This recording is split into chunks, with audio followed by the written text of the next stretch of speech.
Oh, say does that star-spangled banner yet wave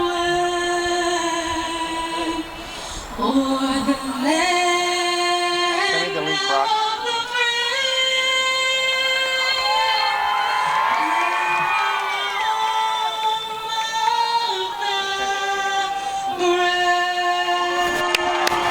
Let's hear it for senior Emily Howie.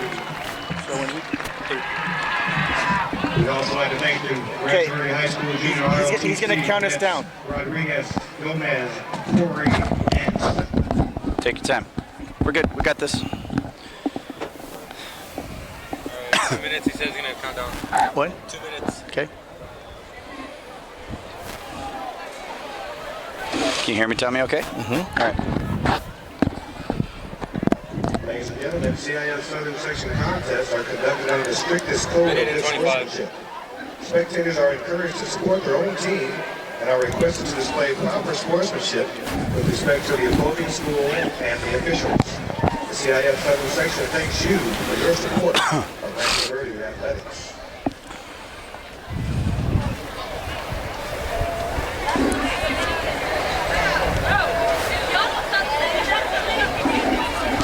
On behalf of the Rancho Verde administration, It may not mean nothing to y'all. Understand nothing was done for me, so I don't plan on stopping at all. I want this shit forever mine, ever mine, ever mine. I'm shutting shit down in the mall and telling that girl she the one for me, and I ain't even planning to call. I want this shit forever mine, ever mine, ever mine. That's awesome. Last name ever, first name greatest. Like a sprained ankle, boy, ain't nothing to play with. Started off local, but thanks to all the haters, I know G4 pilots on a first name basis. In your city, faded off the ground. Nino, she insists she got more class. Swimming in the money, come and find me. Nemo, if I was at the club, you know I bob. Chemo, dropped the mixtape, that shit sounded like an album. Who'da thought a countrywide tour be the outcome? Labels want my name beside an X like Malcolm. Everybody got a deal, I did it without one.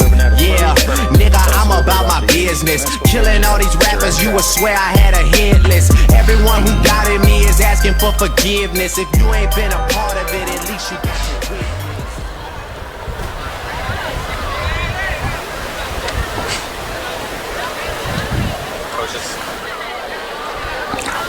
Hey, good evening, everybody. Tom Granati here, Corby Warren. We're excited to be a part of RVTV. This is an exciting time. Got to thank Steve Brockman and his crew, all the guys, and they're really, really working hard to give RVTV that great name in the multimedia arena.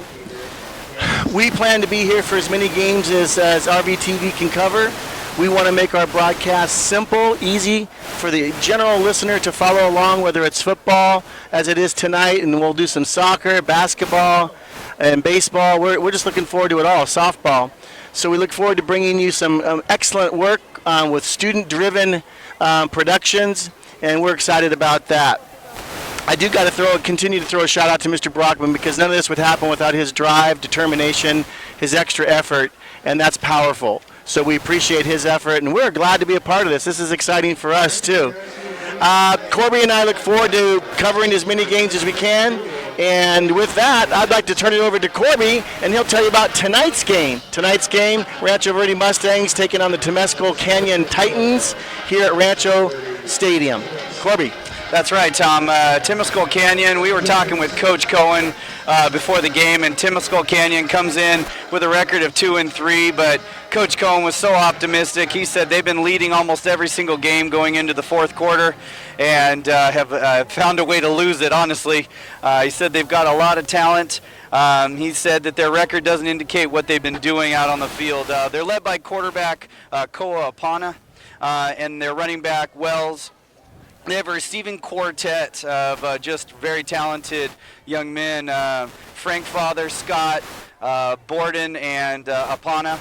On defense, some look-fors. You're looking for Evans, he's the safety, and then Kyle Halsey to be the difference makers. Coach Cohen says that he's got a couple kids, Evans and Halsey, being recruited by some college universities. Look for them at Wyoming or APU. We're just looking for just an outstanding game. What do you think, Tom, on the Rancho side? Rancho side, they're coming in 4-1, ranked 31st in the state of California. There's a lot of high school football teams in California. 31 is outstanding, so that's very impressive. A national rank, all the high schools in the country, 233, so that's very impressive. Coach Duffy has got his team positioned right where he wants. 4-1, coming off a monster win against Norco last week, 63-35. Went into Norco, went up there, and just took it right to him.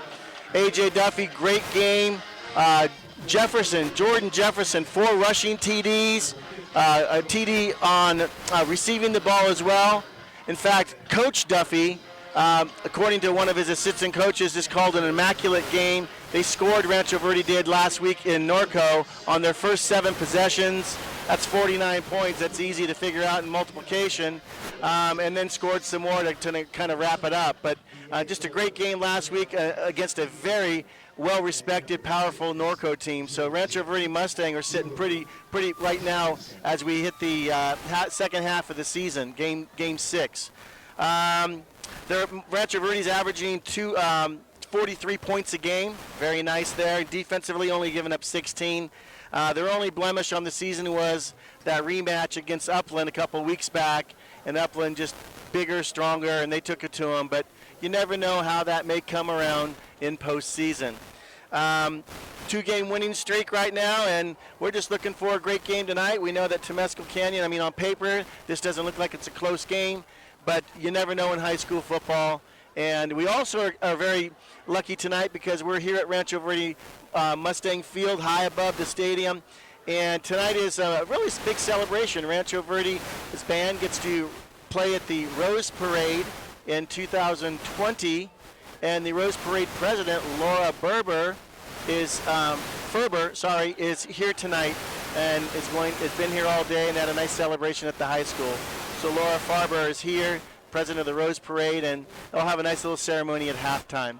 So Corby and I look forward to sharing some fun with you and just enjoying the sports here at Rancho Verde. We look forward to covering as many games as possible, and we appreciate it. Thanks for listening.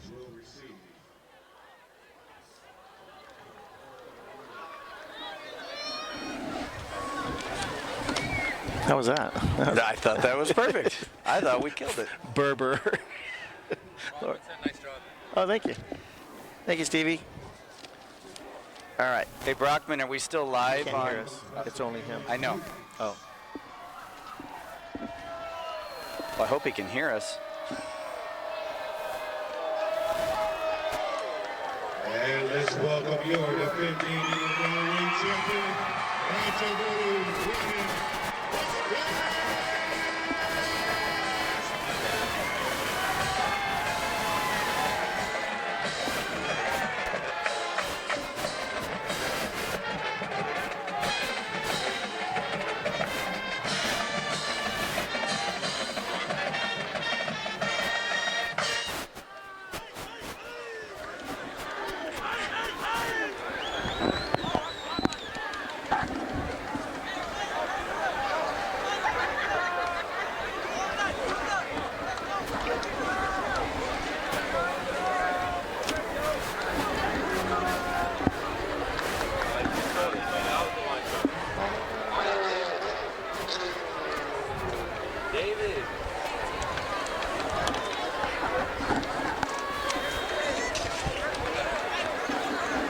How do I get this to To do what?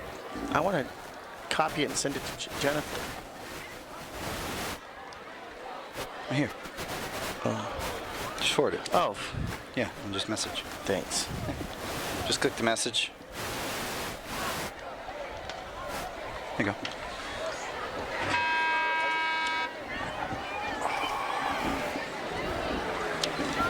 I am, Brock. All right, ladies and gentlemen, you know what time it is. As with tradition, let's stand up for the kickoff. Back to kick for the Titans, number 13, Victor Sebastian. Are we ready to go? And receive All right, everybody. from Here we go, Friday Night Lights. Rancho Verde set to receive the ball. Yes, indeed, and there's the kickoff. A little squibbler, picked up by number 7. He's looking for some room, gets a couple of blocks, but really staggers out to about the 40-yard line. That is Diego del Castillo. They call him DC for short. All right, so the Rancho Verde Mustangs will take over on their own 40-yard line, 1st and 10. And A.J. Duffy, the sophomore quarterback, is getting set to get behind center. Duffy is 5 games into the season, 130 attempts, 96 completions for 1,262 yards. So he's on pace for a 2,500-yard passing season. He snaps, he's looking over the defense, and he's ready to take Jordan Jefferson standing right next to him. AJ looks, a little quick out to number 2. He picks that ball up. That's DeAndre McKinney, and he picks up a cool 10 yards on the first play of the game. Yeah, that was a nice quick slant right there, huh, Tom? Yeah, Andre is receiving. He's one of their star receivers. He's got a 383 yards on the season, averaging about 16 yards a catch, is McKinney. So here we go. They picked up a first down as we track all that just for our own sake up here. Jordan Jefferson standing there. He gets the handoff. No, he does not get. He fooled all of us. AJ kept the ball. He's going down the far sideline. He hit that, Corby. He hit that ball in his back pocket, and nobody could tell because absolutely Jordan Jefferson sold that completely, and the defense totally bit. You know, that's funny when you and I are both looking and we're watching on the left-hand side of the field and the ball's on the right. That's a pretty good hidden bootleg right there. We are right on top of things up here, folks. Welcome to RVTV. All right, there we go. Another first down for the Rancho Verde Mustangs. Coach Duffy, as I mentioned in the pregame, he absolutely, according to Coach Knorr, just called a magnificent game up there at Norco. Just was totally in touch, and he's calling the plays out. His son, of course, is AJ. AJ sits in the pocket. He's going deep, right down the middle. McKinney is wide open. That is a beautiful pass. 35-yard touchdown. AJ Duffy to McKinney. Andre McKinney Jr., that is, everybody. Oh, penalty flag on the play. Let's call that back.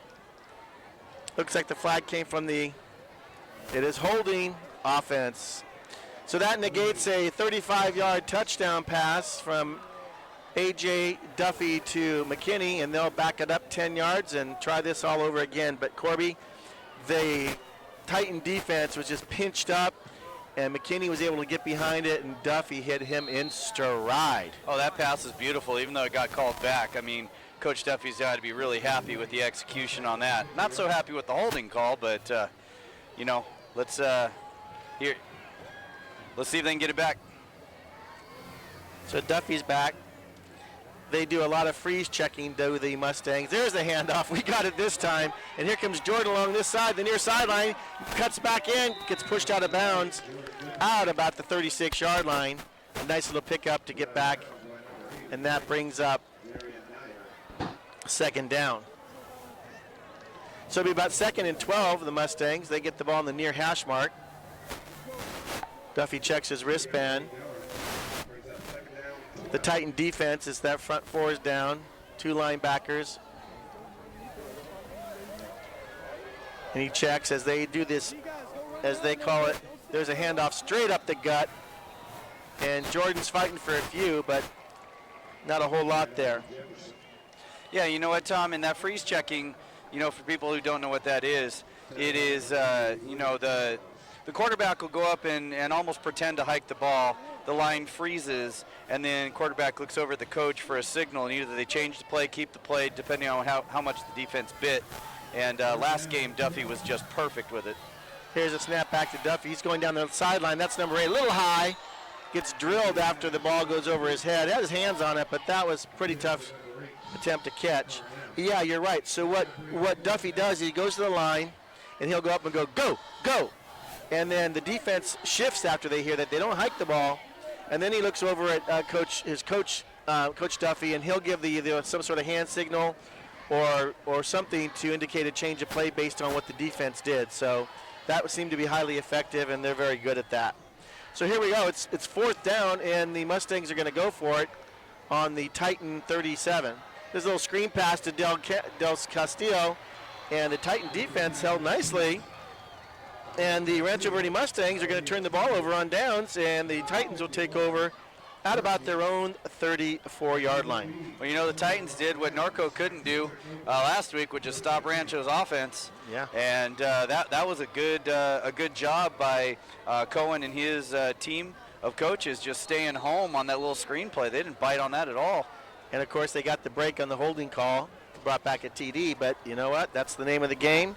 And now the offense comes out for the Titans. Their quarterback, he is number 6. His name is Koa Apana. He's a freshman. He's 5'8", 155. And Coach Cohen did have high regard for him, said he's very well poised for a freshman quarterback. And there's a flag. It looks like a false start. Or delay a game, possibly. So they'll back him up 5 yards, and that'll be a 1st and 15 for the Titans. So yeah, so Koa Apana, he's a freshman. So, but apparently he doesn't play like a freshman, according to his coach. And we did have a nice chat, as Corby Warren said in our pregame with Coach Temescal Canyon. They hand the ball off, and he is absolutely smothered. It was like Rancho was expecting that. They had, run pass option that they got going on here. Send the player in motion, fake handoff to him, hand it off to the running back, and Rancho was not fooled at all. That was number 5, Andrew Wells, that had the ball that first carry. I'll tell you what, Corby, the numbers on the back of the jerseys of these Titan uniforms are kind of tough to see, especially because we're about elevation 6,000 up here. Exactly. Surprised it doesn't start snowing. So here goes 2nd down. There's a draw play right up the middle, and the Rancho Verde defense just stymies number 28, and that is Davion Fields. He had nowhere to go. Davion, a senior, 5'10", 220. He's a load back there, but that Rancho Verde defense. Now, when we talked to the Coach Nora about this Rancho defense, and he says they have really grown a lot. From game 1, they were young. They lost 9 starters from last season, and they had that spectacular season. And again, made it all the way to the finals, and then ended up losing that CIF championship game to Upland, as I mentioned earlier. So Rancho Verde's team is very young, losing 9 starters, but their defense is coming around. They feel very good. Apana throws the ball out to his left on a little rollout play, and the ball is incomplete, dropped by number 7. That's Kapai Apana, his brother, his older brother. So the Apana brothers are playing together on these Temescal Canyon football team for this season, varsity football. Rancho Verde is in the Ivy League. Ivy League has 4 teams: Rancho Verde, Heritage High School, Paloma Valley, and Valley View. And Rancho Verde sits atop of that Ivy League with the 4-1 record. So it's 4th down. The punt team's on. Back deep is number 6. That is Jordan Jefferson. He's going to take this ball. The Rancho Verde's going to look like they're going to get decent field position. Not a bad punt. A little short. They're going to get away. Gets a good Rancho Verde bounce. And it's going to end up at about the 49-yard line. Corby, we were watching number 18. He is the punter for the Matthew Maldonado Bolanos. He's the punter for the Titans, and he was booming some in the pregame. Oh my gosh, he was standing at the 45-yard line, and he was kicking it out of the back of his own end zone. And obviously there was no wind at that time. Got a little breeze blowing now, but my gosh, he was kicking some 50, 55 plus punts out there. It was pretty impressive. Rancho Verde will take over on their 2nd possession of the game. This is at the their own 49-yard line, 1st and 10. AJ snaps his hands. He's going to pitch the ball to McKinney. McKinney goes around the right side, and a nice tackle by number. If I can see him turn this way, I'll get you that number and give him a little credit. 42. That is number 42, and that is I think that's Evans. Mr. Evans. Yes, indeed, it is. So a gain of about, let's be generous and give him 2. So it's 2nd and 8. Here's the handoff. No, it's not a handoff. It's Duffy again. They tried that same play again. Duffy keeps it, and he does a diagonal straight to the sidelines. He doesn't need to take any unnecessary hits. So he just picks up about 5 more and brings up third down and about 4. Number 42 is Evans. Thank you, Corby, for. We've got so many papers up here, folks. It's incredible. But we've got them all taped down because it is windy here at 6,000 elevation. There's the handoff. Jefferson takes it. He's fighting his way, gets past the 40-yard line down to the 39, and that picks up a first down, Mustangs. You know, that was just a good job of knowing your team, knowing what they're capable of doing. He only needed 2.5, 3 yards. You know, he gained about 4 or 5. Just a good job of controlling the clock. Coach knows what he needs to do here. He needs to mix a little bit of running, a little bit of passing in, and keep them guessing. And that's a good way to do it. Good running game always sets up a good passing game. Absolutely. Jefferson is back deep. AJ takes a snap. He's looking downfield. He steps up in. He has lots of room to run. He's coming to the near sideline, gets to about the 30-yard line, and steps out of bounds. The Titan defense, they were playing back. They were not going to get burned again, but the whole middle of the field was wide open, and AJ is smart enough to pick that out, see it, and if the quarterback can run and has open field, why not? Another first down for the Mustangs. You know, Rancho kind of got away with one right there. The receiver tried to do a little block in the back there and caught himself at the last second. Here's a handoff to Jefferson again. He's tackled with about a 2-yard gain. Nice little. Number 51 brought him down that time. That's Gavin Berry, everybody. Last game against Norco, we mentioned they were fired up where the Mustangs went up to Norco and put a little spanking on them at 63-35. Jordan Jefferson, he had 5 touchdowns, 4 rushing, 1 receiving. I mean, what a game for that young man. There's a snap. AJ's sitting in the pocket. He settles himself in. Ooh. McKinney comes across the inside on that little slant pattern, and he makes the catch, but he paid for it. And he's going over to his receiver position. He's going, okay, I got this. That hurt, but I'm tough.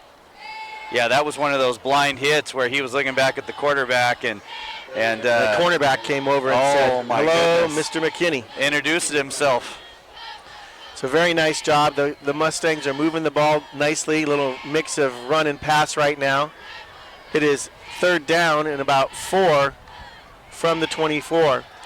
AJ's back in the pocket. He finds over. There's tons of room to run. He fakes like he's going to pass. He's going to easily pick up the first down, fighting for it. And he does indeed get down to about the 12-yard line. Nice job. He looked down the field, Corby, didn't see anybody open. And so the Titans are dropping back, and that's just leaving the whole middle of the field wide open for a quarterback run.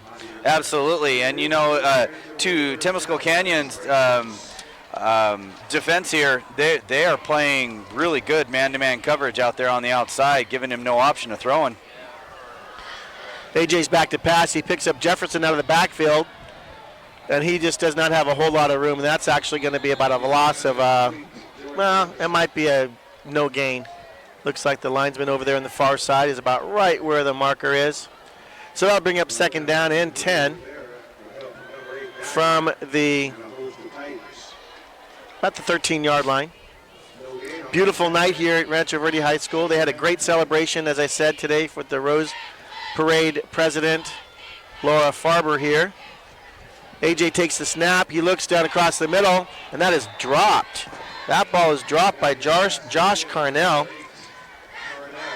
That's 2 attempts towards Carnell tonight, and he has not been able to hold on to either of those.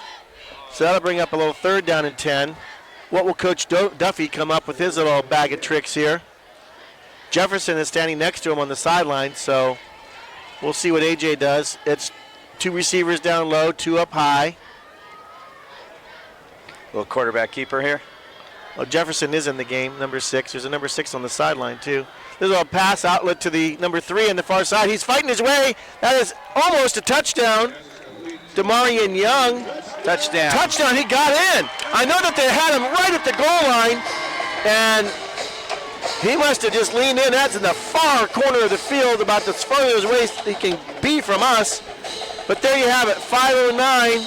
Rancho Verde gets a touchdown on a 13-yard pass play from A.J. Duffy to number 3, Demarion Young.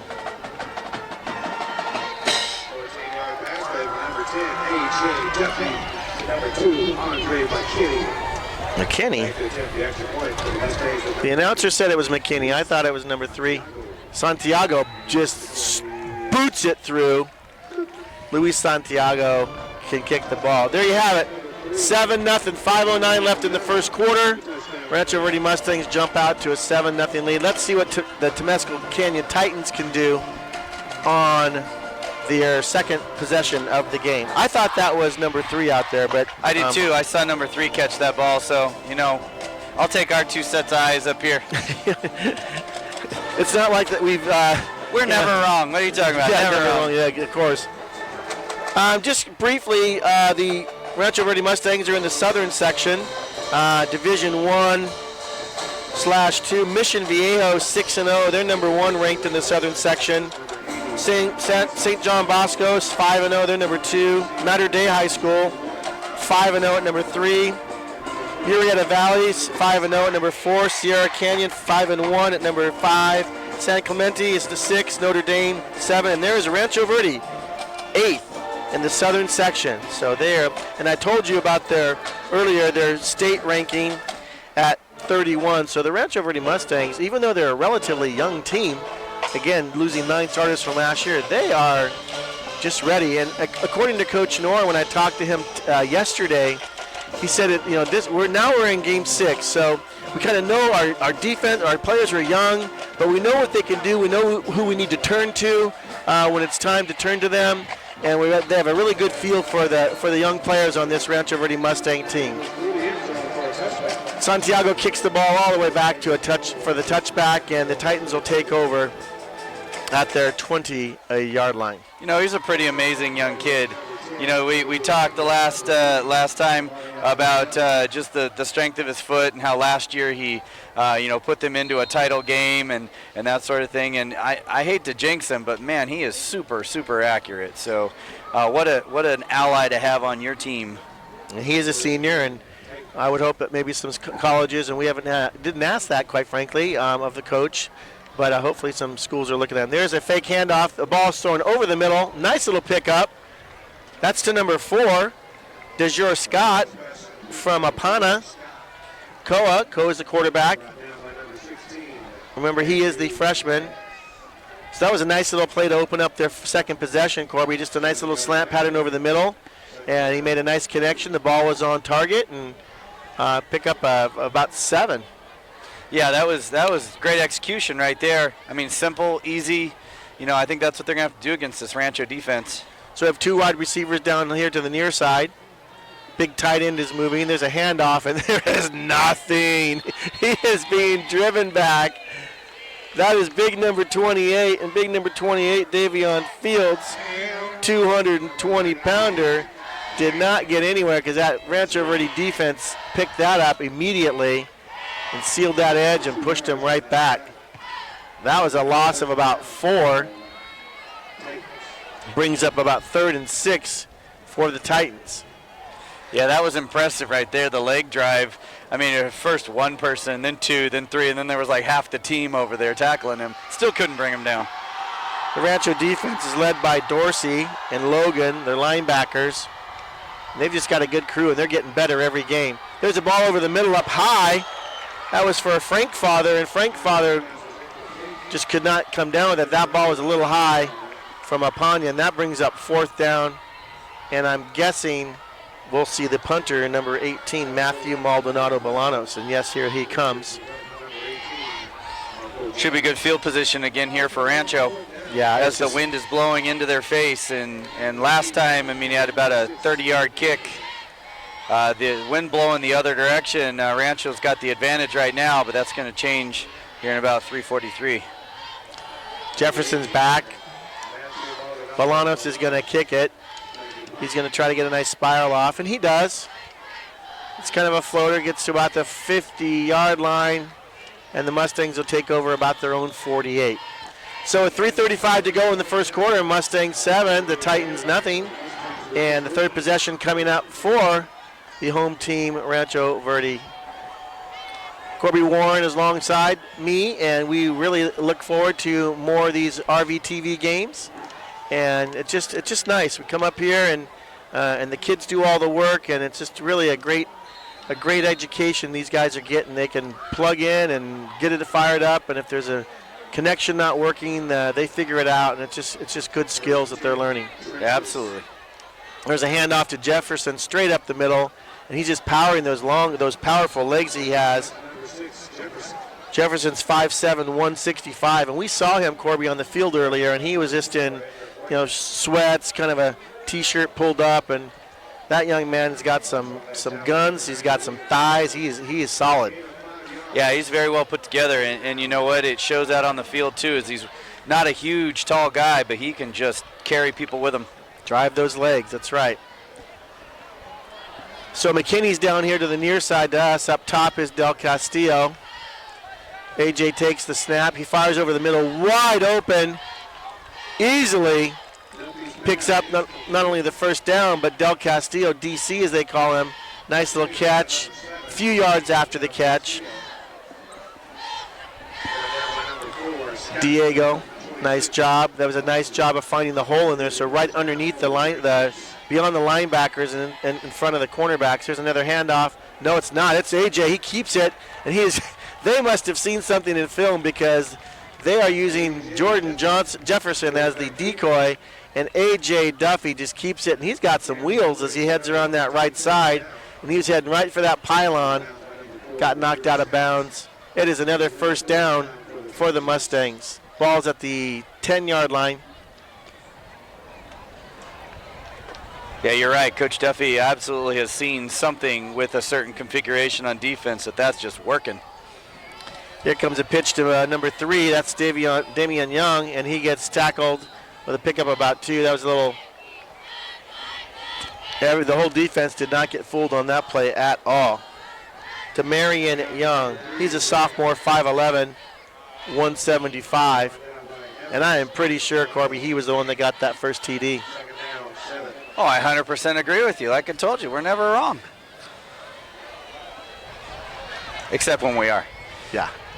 Hey, that's what I told the audience in our opening is that, we got to keep this simple because we're pretty simple. AJ's looking for the corner.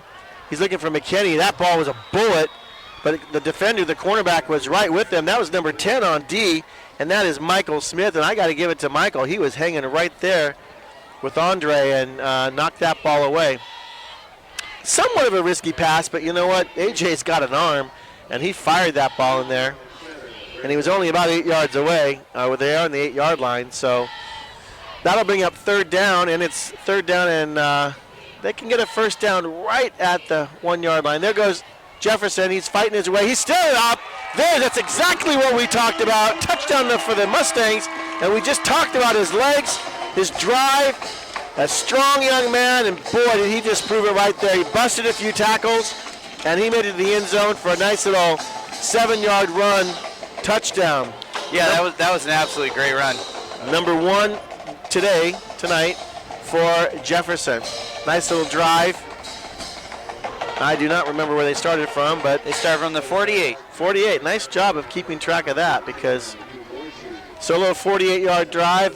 Santiago's in there, and he kicks the ball into the parking lot. Nice job, Luis. They'll go get that ball. You know, at the last game that we saw him, and we were watching him warm up, and he was taking kicks just like that, and he was kicking them into, the grass area behind the goalpost. That one right there almost cleared the fence on the other side of the track in front of the scoreboard. Yeah, there's a lot of space back there, too. He's feeling it tonight. That was like a 52-yard extra point. Very nice.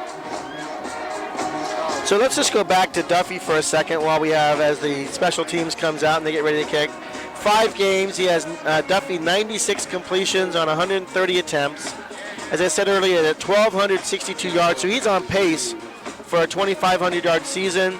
He's at 73, almost 74% completion rate, and he's averaging about 13 yards per pass, 252 per game.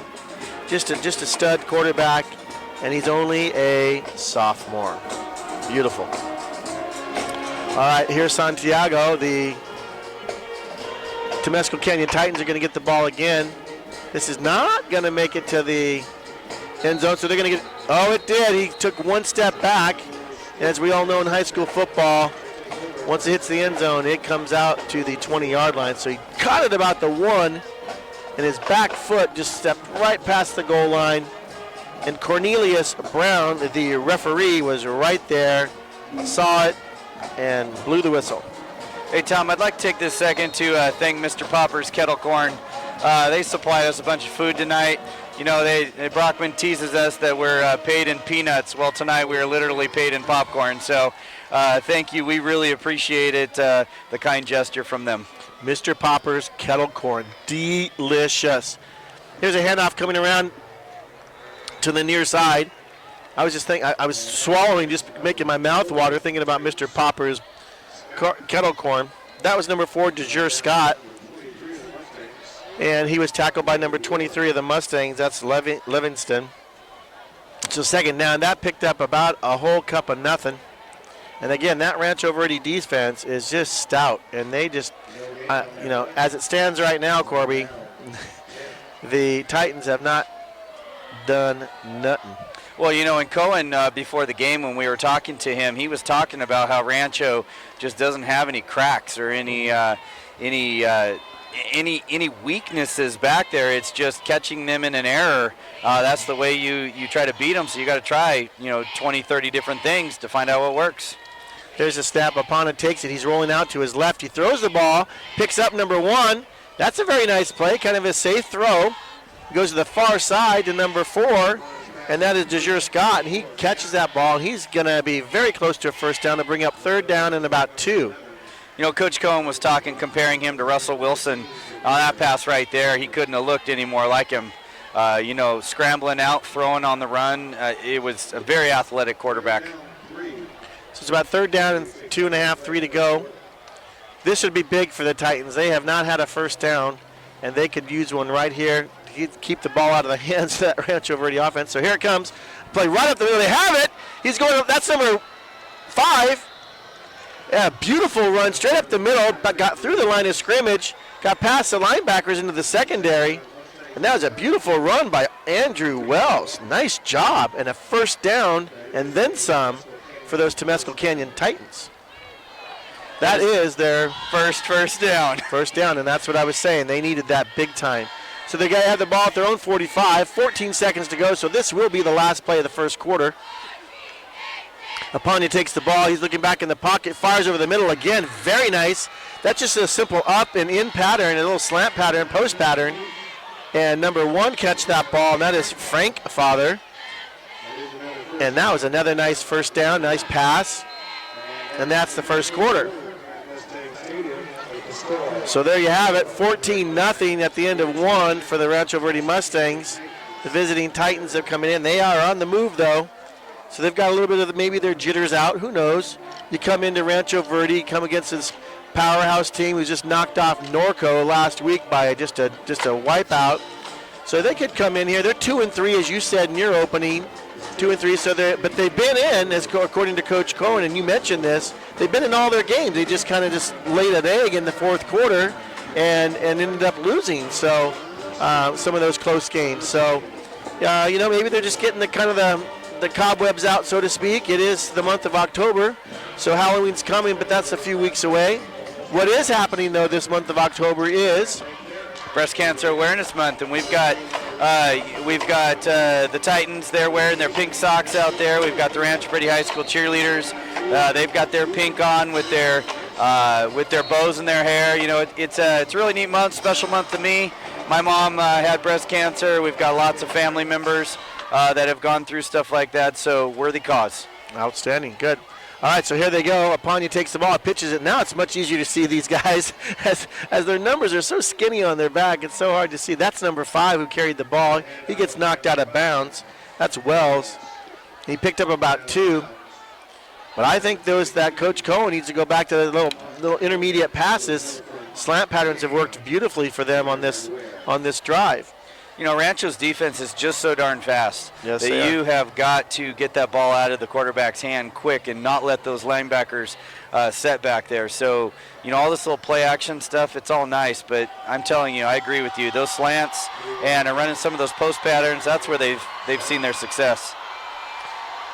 So it's second down and about 8 from the 40-yard line. Apana takes the ball. He throws over the middle. Nicely done. That's their big tight end, and he is fighting for yardage. Another first down. That is Trevor Burden, and we heard Coach, he talked about their receiving core. We mentioned the 2 receivers, and then he said, don't forget about number 21, Burden. We said, we'll make sure we make note of that, and there he was, that big fella. He is a junior, 6 foot, 195, and he caught that ball again over the middle, picked up a first down and more. Now the Titans are on the move, about the 26-yard line. Pontius takes a snap. He hands the ball off right up the middle, and now they're fighting for a few yards. And that's what happens, right? You throw a few pass plays, you open something up, it loosens the defensive line up just a hair, and so they can mix it up a bit. Picked up 3.5 on that carry. So it's second down from about the 23-yard line of the Rancho Verde. Let's see if this defense can stiffen up. I just got done saying it's going to be hard to score on them, and turn right around, and here come these Titans. Number 90 wanted to come into the game. He was trying to get in Ruben Avila, but he did not make it in time. Had to do a U-turn, come back. Apane has the ball, takes the snap, does not hand the ball off, but oh my goodness, he snuck away from the defensive end, and he got the ball off to number 7, and number 7 catches that ball. That's his brother. You think they played a little pitch and catch at home? Absolutely, and you know what, Cohen, when he was talking to us, the coach, he said that, their freshman quarterback does not play like a freshman at all, and there's proof right there. I mean, he had the guy right in his face and ducked out of it somehow, and then completed the pass to probably the person he knows the best. Yes, indeed. All right, so it's third down. This is a big third down for these Titans. They need to get a touchdown. A field goal would be nice, points would be nice, but they need a first down and 7.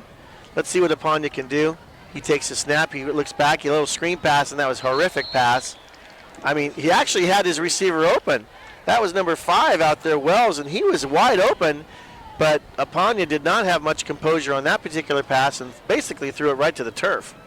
Yeah, it's almost like the ball slipped out of his hand because he has been so solid all night long, and all of a sudden he throws one that's not even within 10 feet of his receiver, unless maybe he thought the receiver was turning upfield or something. But yeah, that did not look like that was. So it is normal. fourth down. Sorry, Corby. It is fourth down, and they need to pick this up. They hand the ball off. It's number 5. He's going to try to get to the corner. He is racing around, and he is brought down. Let's see whether. Oh, he is getting an absolute favorable spot over there from the linesman.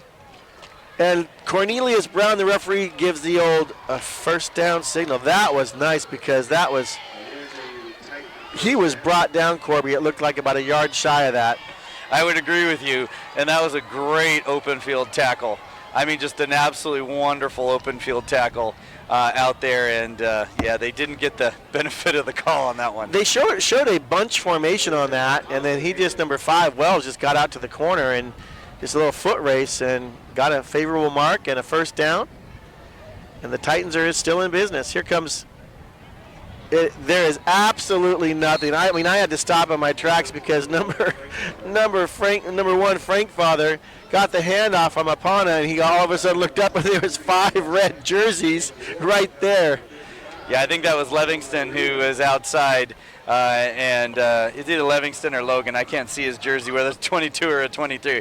But man, he just gobbled him up. That was great defense. Yeah, that was a loss of about 6 right now, or 5. So it's 2nd and 15 from the 22. The Titans did not need that. They need to come back to that. They're in the bunch formation again. They handed the ball off right up the middle, and they think they're just going to power drive past that D line, and it's just not going to work. Wells, number 5, is the running back. He did take it. He is a senior, 5'8", 185. He's a big fella, but there's about 6 big fellas on the other side of the line that are going to just put a stop to that. And that's exactly right. If you're in that bunch formation, I don't really understand why you'd run it right up the middle because everybody's there. Yeah. If you're in a spread formation, I understand that, but now they're in a spread formation, so there you go. So 2 receivers down here low to the near side, 2 up top. Looks like one-on-one coverage up there. Apane looks back. He throws the ball to the end zone. There is some pushing and shoving, and oh my goodness, there is no flag, and all I saw was a jersey being yanked on. Woo! They were fighting for it still, too. 7 was out there, his brother, and he almost came down with that, even though the ball was thrown to his teammate. He'll probably tell you should have caught that, too.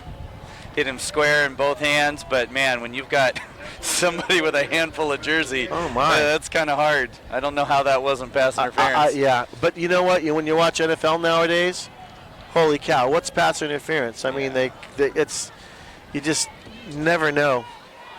And then they can review it, and you still never know. So, all right, here we go. It's 4th down. They're going for it again. 4th and 15 from about the 21. Opponent takes the hike. He's looking. He's rolling to his right. He throws to the end zone, and he threw that ball out of the end zone, and the Mustangs will take over on downs. 7:26 to go. It is 14-0 for these Mustangs. I'm Tom Granati along with Corby Warren, and we are proud to be a part of RVTV. It's nice to come back to Rancho Verde High School. Lots of former students I see as I come through here. It's just very nice. It's good to be a part of, we're at the elementary level, obviously, and, we just don't get to see this whole ambiance, this whole big organization of high school, comprehensive high school. It's really fascinating to me. AJ takes the snap, he hands the ball off, and there's not a whole lot going there for Jefferson, and he is stymied, and he will go back to the huddle. They'll line up, get a new play called, and see what they can do on this next play. Number 55 for the Titans there. He made the tackle one-handed while he was still engaged with his blocker with the other hand. Well, that was pretty incredible. Yeah, well, he's 6'5", he's 6'1", 240 is number 55, double Nichols, Nick Ortiz. So he was manhandling one person with one hand and making a tackle with the other. Nice job. He is the left side linebacker.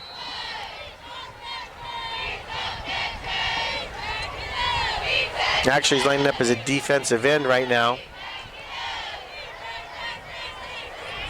AJ's looking over. He gets a hand signal.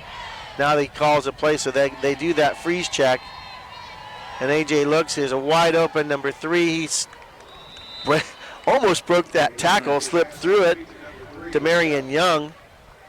Demarion's seen lots of balls come his way tonight. Cornerback Michael Smith was in on the play. That'll bring up 3rd down and about 6 for the Mustangs. AJ brings Del Castillo in motion. He stops. There's a handoff to Jefferson. Jefferson breaks through the line, gets in the secondary, and here we go, 50. He's looking for a block. He gets one from Young. He actually slowed down, then he was hit out of bounds. But that was a nice job. Where did the drive start from? What line were we on? I can't recall. It started, that drive, started from the 21-yard line. Man, what a run. Yeah, so Jefferson, there is a penalty marker down. So we'll see what that is. I thought he got hit out of bounds. But let's just see it. Oh, it's holding. You know what? Demarion Young was down there, and Jefferson, he slowed down, Corby. Did you see that? He slowed down to pick up a blocker. I thought he was just going to sprint because he already hit the 50 and he got to the 40. But Demarion Young came to pick up a block, and he was picked up for holding. Yeah, I didn't see that call at all. I saw number 8 for the Titans. I thought he was going to get called for an illegal hit out of bounds. So here we go. It's still a 1st down for these Mustangs. They are now into Titan territory. AJ steps back. He's looking. He oversees it. Oh, Young is wide open. Catches the ball at the 4-yard line. Beautiful. Laid out for it. Ball couldn't have been thrown any better.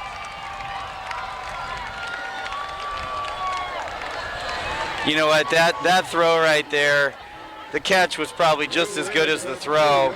Lays out, catches it. Man, that's just good football right there. That was about a 40-yard pass. Beautifully thrown by Duffy. Now Duffy takes the snap, hands the ball off to Jefferson, and Jefferson plows his way. Off tackle. Touchdown. Rancho Verde 20. The Titans are now just like that. Just like that. A little 2-yard run for Jordan Jefferson, and that is number 2 for Jefferson on the night. So our scoring summary is Rancho Verde High School tonight so far, they've had a touchdown pass to Young and then 2 rushing touchdowns to Jefferson, and we're still waiting for the Titans to get on the board. I think Coach Cohen for the Titans understands that field goals are not going to win this game, and that's why they went for it on 4th down before. But man, that Rancho team right now just looks unstoppable on offense. Yeah, that was nice. So Santiago kicks the point after. It was good. It is 21-0, and with 5:58 to go in the first half. Nice crowd here tonight. The Rancho Verde Regiment, the 2020 Rose Parade participants are getting ready to go down to the field, and they'll do a nice little performance at halftime, and that should be very nice as they see that. Yeah, I got a lot of dignitaries here tonight. You know, it's a big deal. Rose Parade only allows just a couple high school bands every single year, and there's a lot of high schools to pick from across the country, not just in California. Oh yeah, it is from all over. Huge honor for Hanla Katuk and his whole band. Exactly. And I know Dr. Cheryl McCarrick is very proud, the principal here, and all the things that happen here at Rancho with all her administrative team. Ball is kicked down, a little pooch kick, and the Titans will take over about the 25-yard line. So the Rancho Verde Mustang, the whole staff, I'm sure, are very proud. And we talked in there a little bit with our RVTV coverage that we plan to do, whether it's softball, baseball, basketball, soccer. There's a great winning tradition at this high school, and we look forward to being a part of it. And it just, we know that winning creates, winning is, what's better than winning, right?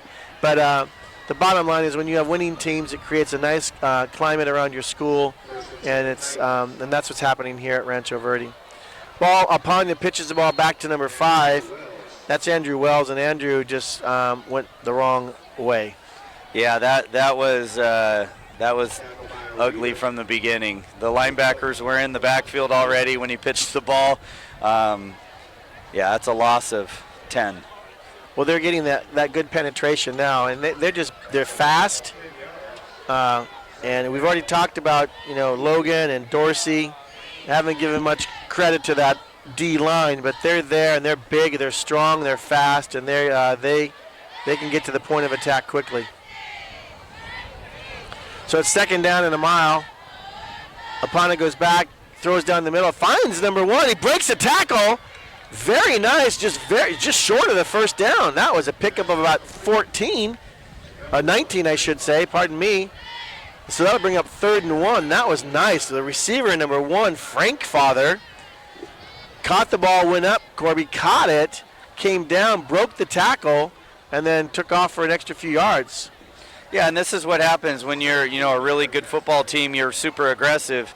You got to be careful not to be over aggressive. A simple tackle would have taken care of that. They marked the ball a couple yards short of where that was a number 20. Apana and the running back, number 28. That is Davion Fields. Did you see that? He kind of, I thought he was going to do a fake handoff, sticks it in his belly, and Fields wanted it, and Apana didn't want to give it to him. It was like this tug of war, and it just really didn't look smooth. That was not a good transition at all. Fields almost drug Apana down the field with him because he just outweighs him just a little bit. Yeah. Yeah, that was not good execution. Yeah, that was like, should I hand it or should I not? Well, give it to me. You gonna give it to me? No. Well, and this is what Coach Cohen is talking about too. Is when you got a freshman quarterback, he's a little bit, he's new, and so he's back there playing a little bit older, a little bit wiser than maybe a normal freshman. But you still have those freshman moments where there's no communication, and that was one time right there. So the Titans take a little timeout. This is a big play. They're at their own 34-yard line, and it is 4th and 3. So that Coach Cohen wants to call the boys over. Let's talk about this. Let's come up with the play. and see if we can get a first down and at least get something on the board heading into halftime. You know, Tom, something interesting. Each team only has one third down conversion today. Third down seems to be kind of the nemesis for both of these teams. Rancho not so much because they haven't had too many third downs to contend with. But the Titans have had a bunch of them, and they've had 2 or 3 fourth down trying to convert as well. So it'll be interesting to see what happens. Oh, it looks like they're going to punt. Yes, it is. That is a surprise call. But they just have to think of the ball was snapped over his head. There was a player. Oh my goodness. That is going to be an easy touchdown. I mean, I'm going to predict that just because I want to. But there's a flag down because the flag is actually on the Titans, who had a player running onto the field who was still on the Rancho Verde side of the field. So that was just a whole big mess, even after that timeout. That's kind of odd that you would have that kind of situation when the coach says, okay, we're going to punt. And you have that kind of mishap. Yeah, and this penalty will be declined. Yeah. So Rancho Verde is going to take over about there. What is that? The 4 yard line, 3 yard line. Yeah, that's 2.5, 3 yard line. So let's think about this. Okay, that is basically a freebie. You hike the ball over the punter's head. He goes back and just has to lay on it just to keep it out of the end zone. And now Rancho Verde's powerful offense, those big offensive line coming out there, big number 57, 70. As you get older, and you look at the NFL on a play like that, what the punter would have done in the NFL is try to throw that ball out of the back of the end zone for the safety or the touchback. That's right. So here we go, ball at the 3 yard line. Del Castillo's in motion. He slows down, and AJ's not going to be satisfied. He wants to throw the TD. He's trying to pick up Jefferson. Jefferson already has 2 rushing touchdowns. Why not add 1 receiving? And he got held up short, got down to about the 2 yard line. It'll bring up 2nd and goal. So there we go again with the 4th down and 3rd down troubles for the Titans. The ball's handed off to Jefferson, and he powers it. Look at that big O line. Who is that? Let me see. I got to get his number because he just put a defender on his back. There's just a big pile of boys down there. So that's a Rancho Verde touchdown. Number 73. Let's give Nicholas Ways. Nicholas Ways just flattened the defender, led the way, and Jefferson just went right behind him and literally walked in. Santiago's on for the PAT. Think he'll hit the band? Yeah, the band is on the track. Let's watch this. Oh, they got lucky. You know what? He did that purposely. What a nice young man. Luis Santiago did a little hook shot, and he like my golf shot, and that ball went through the football went through the uprights and then curved and completely avoided the regiment that is getting ready to take the field at halftime. So that was an easy touchdown for the Mustangs. It was a gimme. 3 yards, they could take over. 2 plays, and Jefferson gets his 3rd rushing touchdown of the game. It's 28-zip. And Santiago will kick the ball off. There's 3:14 to go, so there is a little bit of light at the end of the tunnel for these Titans if they can somehow put something together with 3 minutes and get a little bit of mojo going into that locker room. Anything on the board right now would be a win for them. They just got to get a morale boost. They've got to get, a little bit of, like I said, momentum. You wearing a jacket? I am. You wearing a jacket tonight? No, Brock. There any jackets down there? What do they say about age? You're supposed to get wiser with it. And it's a beautiful day today. I mean, it was a fantastic day. Oh, gorgeous. I mean, my gosh, I was out on the playground with the kids, and it was just a great day around the campus. And then up here at elevation 6,000 feet, it's a little chilly. I should have known better. There's a kickoff by Santiago. It's taken at the 7 yard line, and the Rancho Verde Mustangs swarm in. Out to the 20 is DeJure Scott, and they'll take over 1st and 10 at the 20, will the Titans.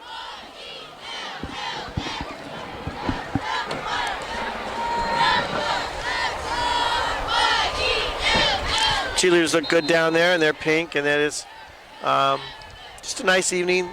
It's easy to cheer when you're winning, right, as we all talk about.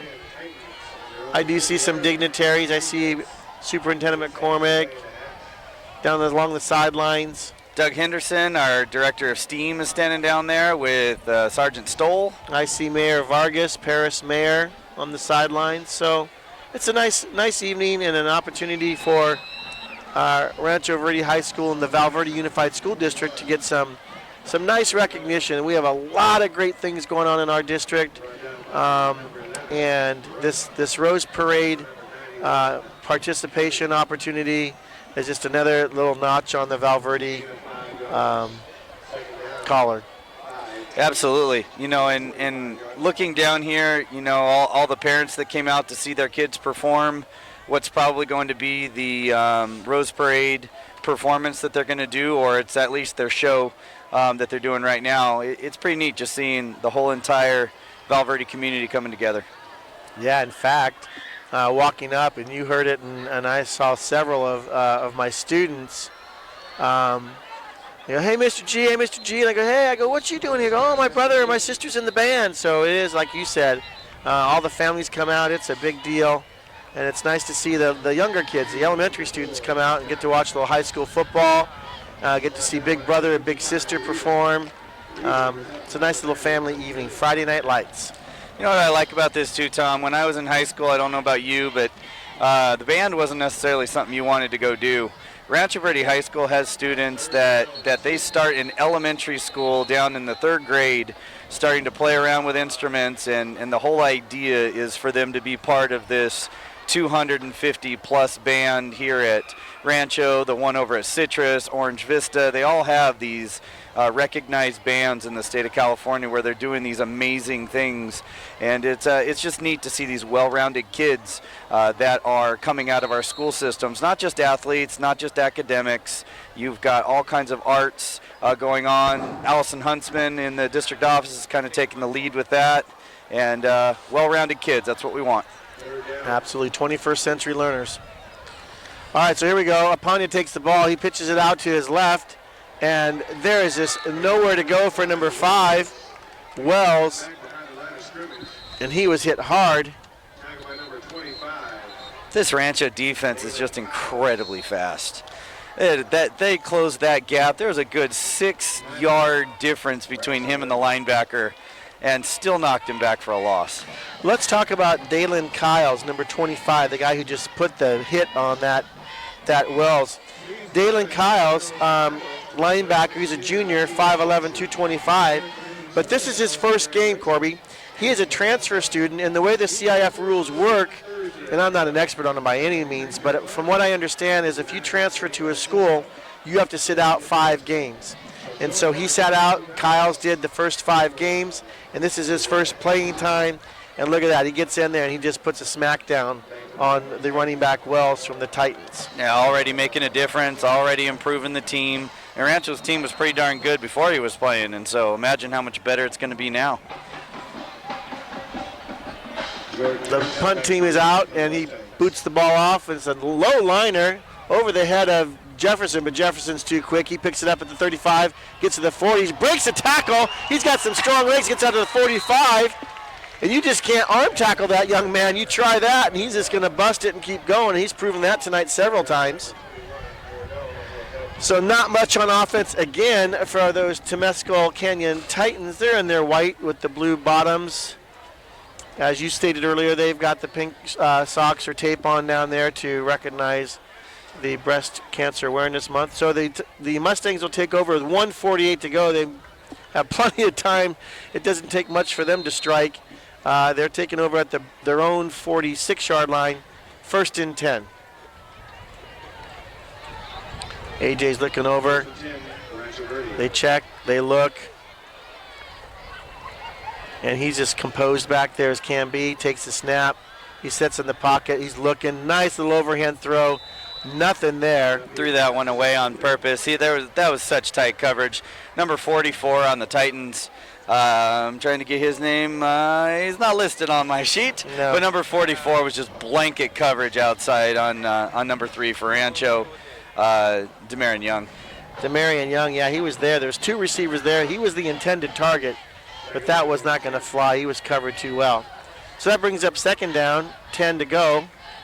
143. AJ's just sitting back there, all kinds of time, wide open, across the middle, down to the 32-yard line is Diego Del Castillo, DC, as they call him. Nicely done, but what, I mean, come on.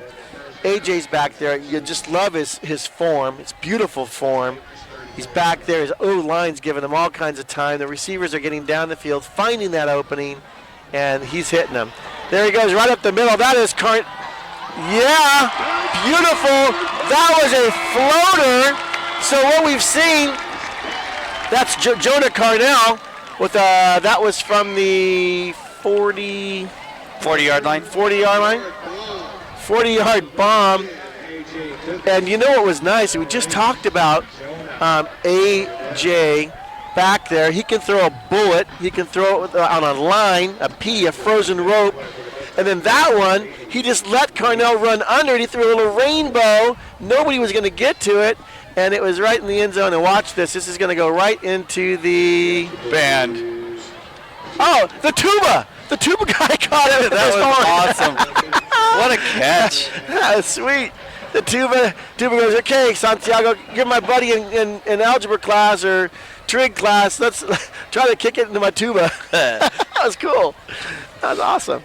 And you know what was great about that pass is he let his receiver run underneath it. He threw the ball early so that he gave him time. But like you said, he floated that thing up there. That's a very Peyton Manning style throw. You know, let your receiver do what your receiver does. He knows, the thing about Duffy is he knows his receivers. He knows them inside and out. He knows how fast they are. He knows the patterns that they run. It just shows the coaching that this staff has done with their kids and the work ethic of these quarterbacks and receivers and running backs.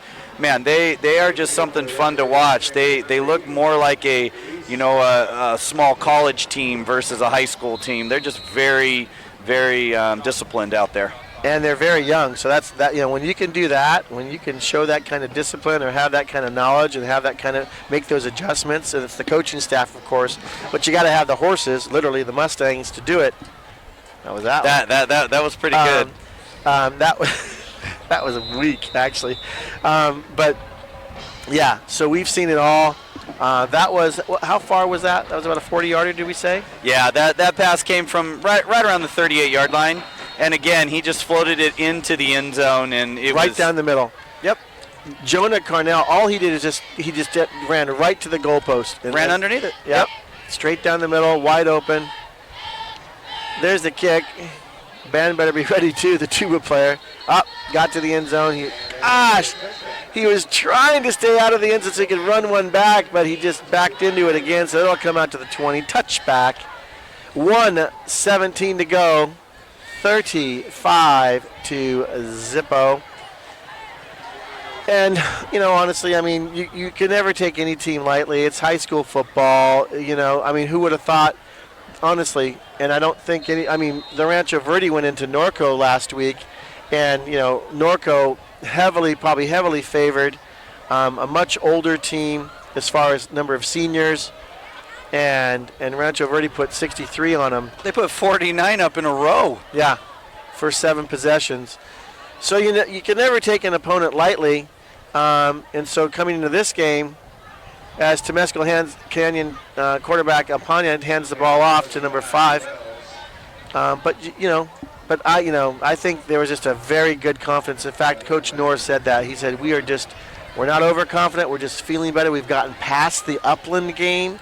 That was a little bit of a punch in the gut, but they got past that. They beat the who did they play after that? That was Locke High School out of Los Angeles, and they went down to Locke and stomped them up over into LA, Locke High School, 52-8. And then came that Norco game, and I've mentioned that several times because in just doing a little bit of research for the game, I just personally didn't realize how strong of a team Norco was, and what a great victory that was for the Rancho Verde Mustangs last week. So they've got their swagger back a little bit. They know they have some work to do. They got some league games coming up, in the second half of the season, and then they're just looking forward to the second season. You know what? In defense for the Titans, they don't look that bad of a team. They've got some spark out there. Rancho's defense is just really good. So Apanya keeps the ball, fakes the handoff, and it just goes nowhere because the defense is so quick. That's number 30. God, it's just so hard to see the numbers from up here. Is that 26? The PA announcer helped me with that one. Manny Akwar, outside linebacker, senior 6'1", 215, and he was on Apanya before Apanya could even look up. Yeah, he was in the backfield, practically when the ball got to the hands of the quarterback. So it's third down. Apanya's back in the pocket. He's stepping up. The rush is coming wide open in the middle, but he is a little dodge there. Ooh! Nice little job, and there's the halftime buzzer. But that was a nice little run from Apanya. And the Rancho Verde, there you have it. 7 touchdowns here in the first half on the Rose Parade night here. Exciting, and we'll watch. The cameras will be on the regiment as they take the field, and we'll be back for the start of the third quarter.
On who?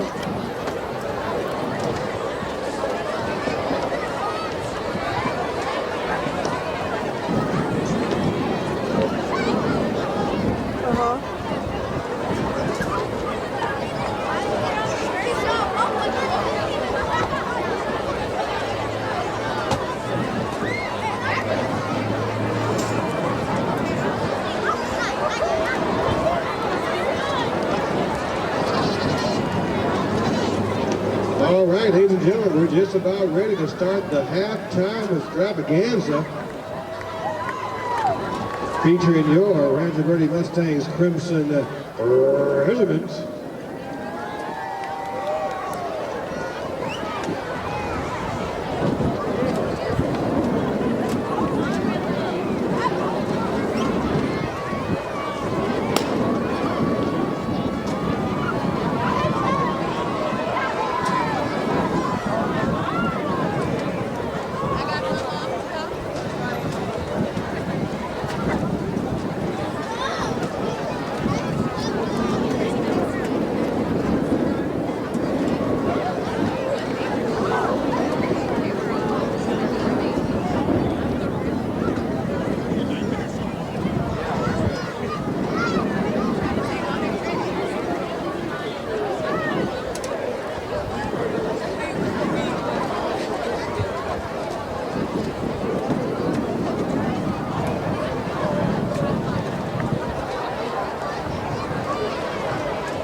All right, ladies and gentlemen, we're about ready to begin our presentation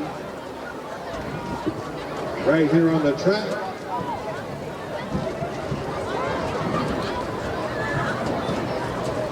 Before we begin, ladies and gentlemen, we have a very special guest visiting us tonight. Please welcome the president of the Pasadena Tournament of Roses, Miss Laura.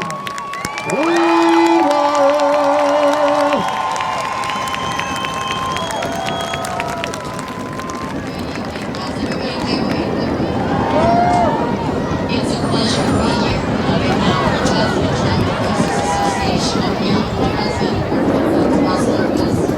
And we're here for a special reason. This year, we will have the 131st Rose Parade and the 106th Rose Bowl game. And I gotta tell you, it's been fun to watch this amazing team. And it's been amazing to see this fantastic band. This band applied to be part of the Tournament of Roses this year. There were over 100 applications. And we picked 16 bands from all over the world. And this was one of those 16 bands.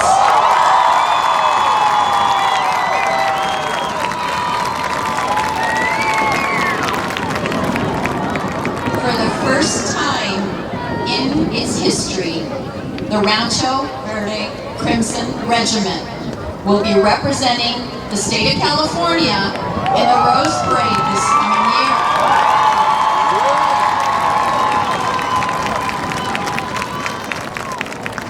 We are so proud, we are so honored.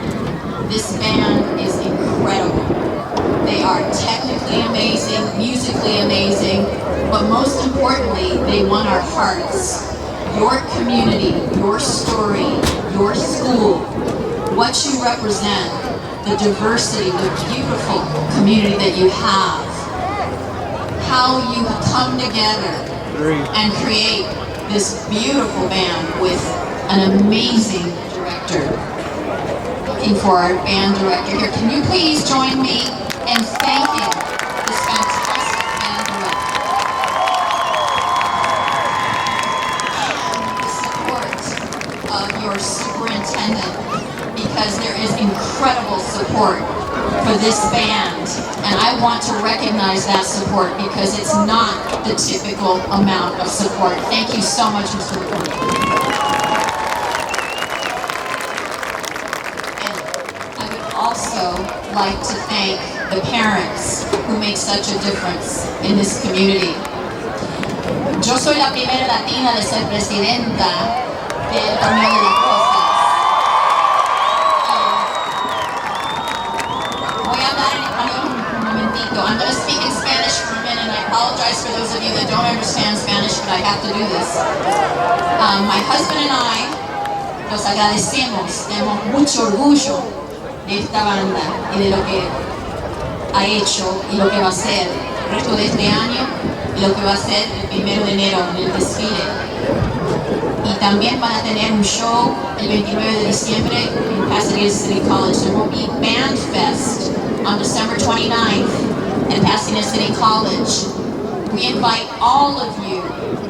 You don't have to fly, you can drive. We want you to come and see Band Fest on December 29th. It will happen in the afternoon to see this band perform. They will do their 20-minute show, and you will see bands from all over the world in this parade this year. They will get the opportunity to meet bands from El Salvador, from Mexico, from Costa Rica, from University of Puerto Rico, Mayagüez, an all-female marching band from Denmark, a composite band from Japan representing the Tokyo 2020 Olympics, Southern University marching band, the Human Jukebox. You will see bands from all over this country and all over the world, and this band is going to get the chance to meet all of them. This year, our theme is the power of hope, el poder de la esperanza, and this band, all of you, these amazing drum majors, and this band, they represent the power of hope. We want to congratulate you, and now it's time to make it official. What we do when we extend an official invitation is we present a banner, and this is our banner.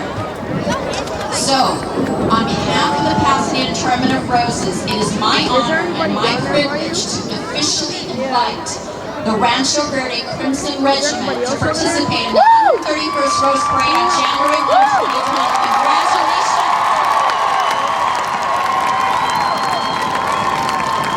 Congratulations to the Rancho Verde Crimson Regiment on your amazing achievement. We are so excited to see you perform on the largest stage in the world. Tonight, your Rancho Verde Crimson Regiment will be performing 3 movements from the competition field show, Ragnarok. Please sit back and enjoy the sights and sounds of this Viking world. Rancho Verde Mustangs, Crimson Regiment.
video. Sure, I sent it to the right. Give it up, ladies and gentlemen, for your Rose Bowl Parade bound Rancho Verde Mustang Crimson Regiment.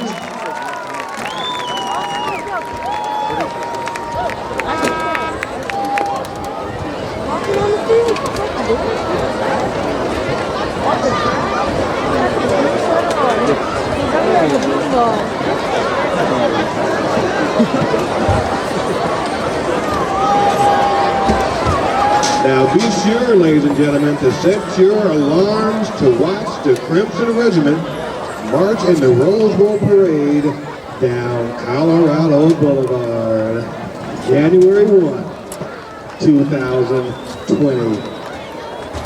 Congratulations.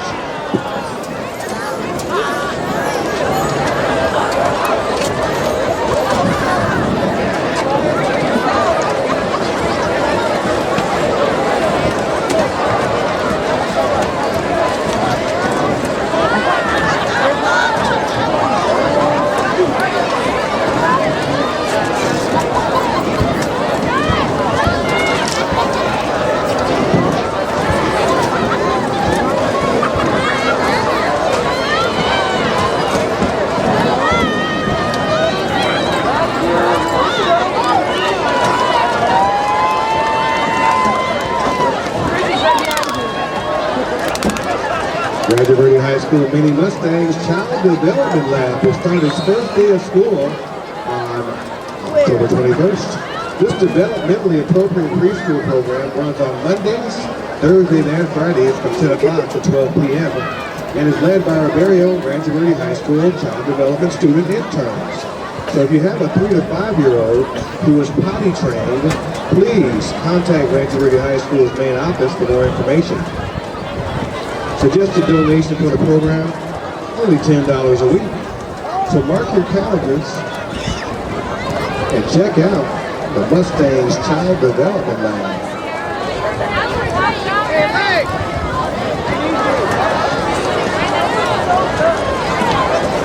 Next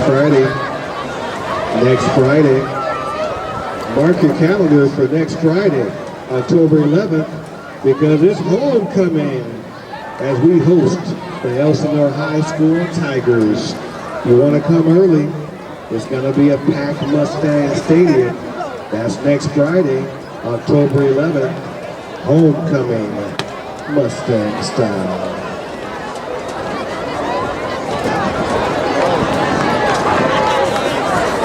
Animation and Comic Club meets Mondays and Wednesdays at 3 p.m.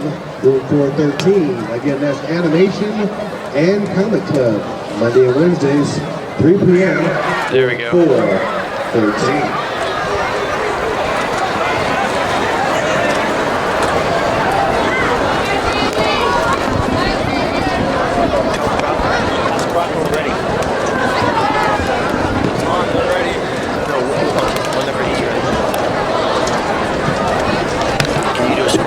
College presentations are being held the entire month of October. First financial aid workshop will be in room 710 on October 10th. Out-of-state and international college fair. All right. Will be held at the Rio Valley Conference Center on October 18th. And Latino College Expo will be on October 19th. Oh, really? I got you back, dude. Oh, there he goes. Yeah, he says he's gonna grab one. Bring it over. Yes, so I asked Jess. What did you hear? Can you hear us, Jess? Text me.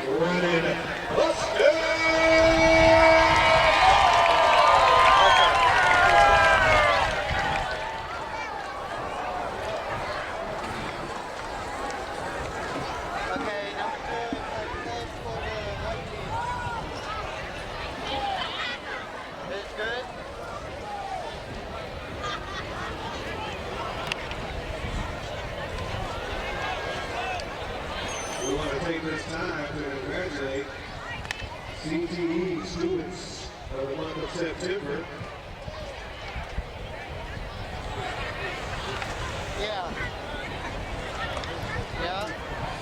Here are Students of the Week for CTE, Daisy Flores Arcos, James Tron Gonzalez, Daniel Rodriguez, Justin Clemens, Moises Penuelas, Emily Vanegas, Dean Meckler, Esteban Alvarez, Dean Meckler, I know him. Renee Amaya, All right, we're getting ready for the second half here.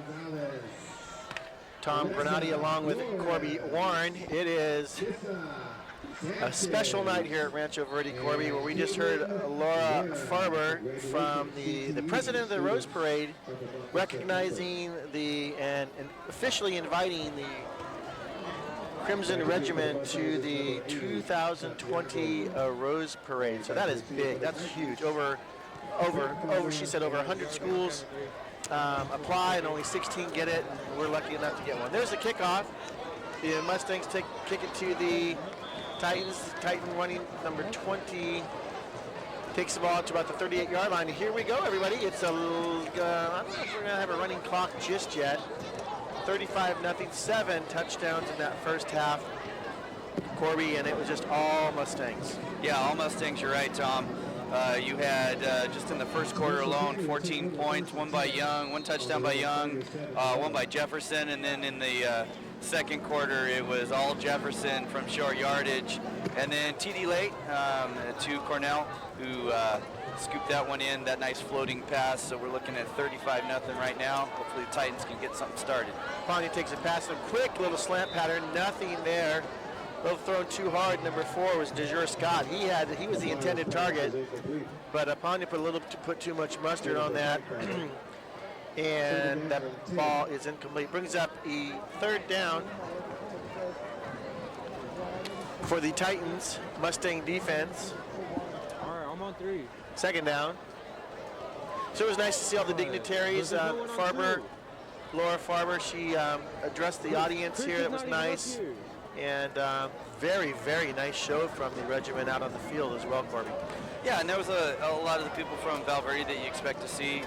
Superintendent McCormick was here, along with Director of STEAM, Doug Henderson. So it's good to see them showing up. There's Apanya goes back in the. It is, oh my goodness! Apanya rolled out, beat the defensive end, threw it down the sideline, thought he had an open receiver, and he threw it right into the hands of Rancho Verde quarterback, and it hit his hands and dropped off. Incomplete. That would have been a pick 6 easily for Rancho Verde. You saw the cornerback just hiding behind the receiver, knowing exactly what that rollout was going to bring, and he just waited like a cat pouncing on a mouse. Exactly. That brings up third down to 10 for the Titans.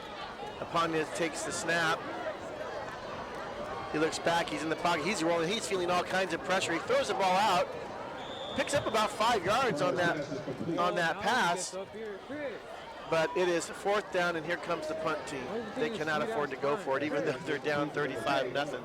You know, we talked about it in the first half with the Titans' inability to convert on third downs. They have won the whole entire game, and that's a big problem right now, is they're not getting any drive whatsoever on that third down. They had that one drive that they made a few first downs.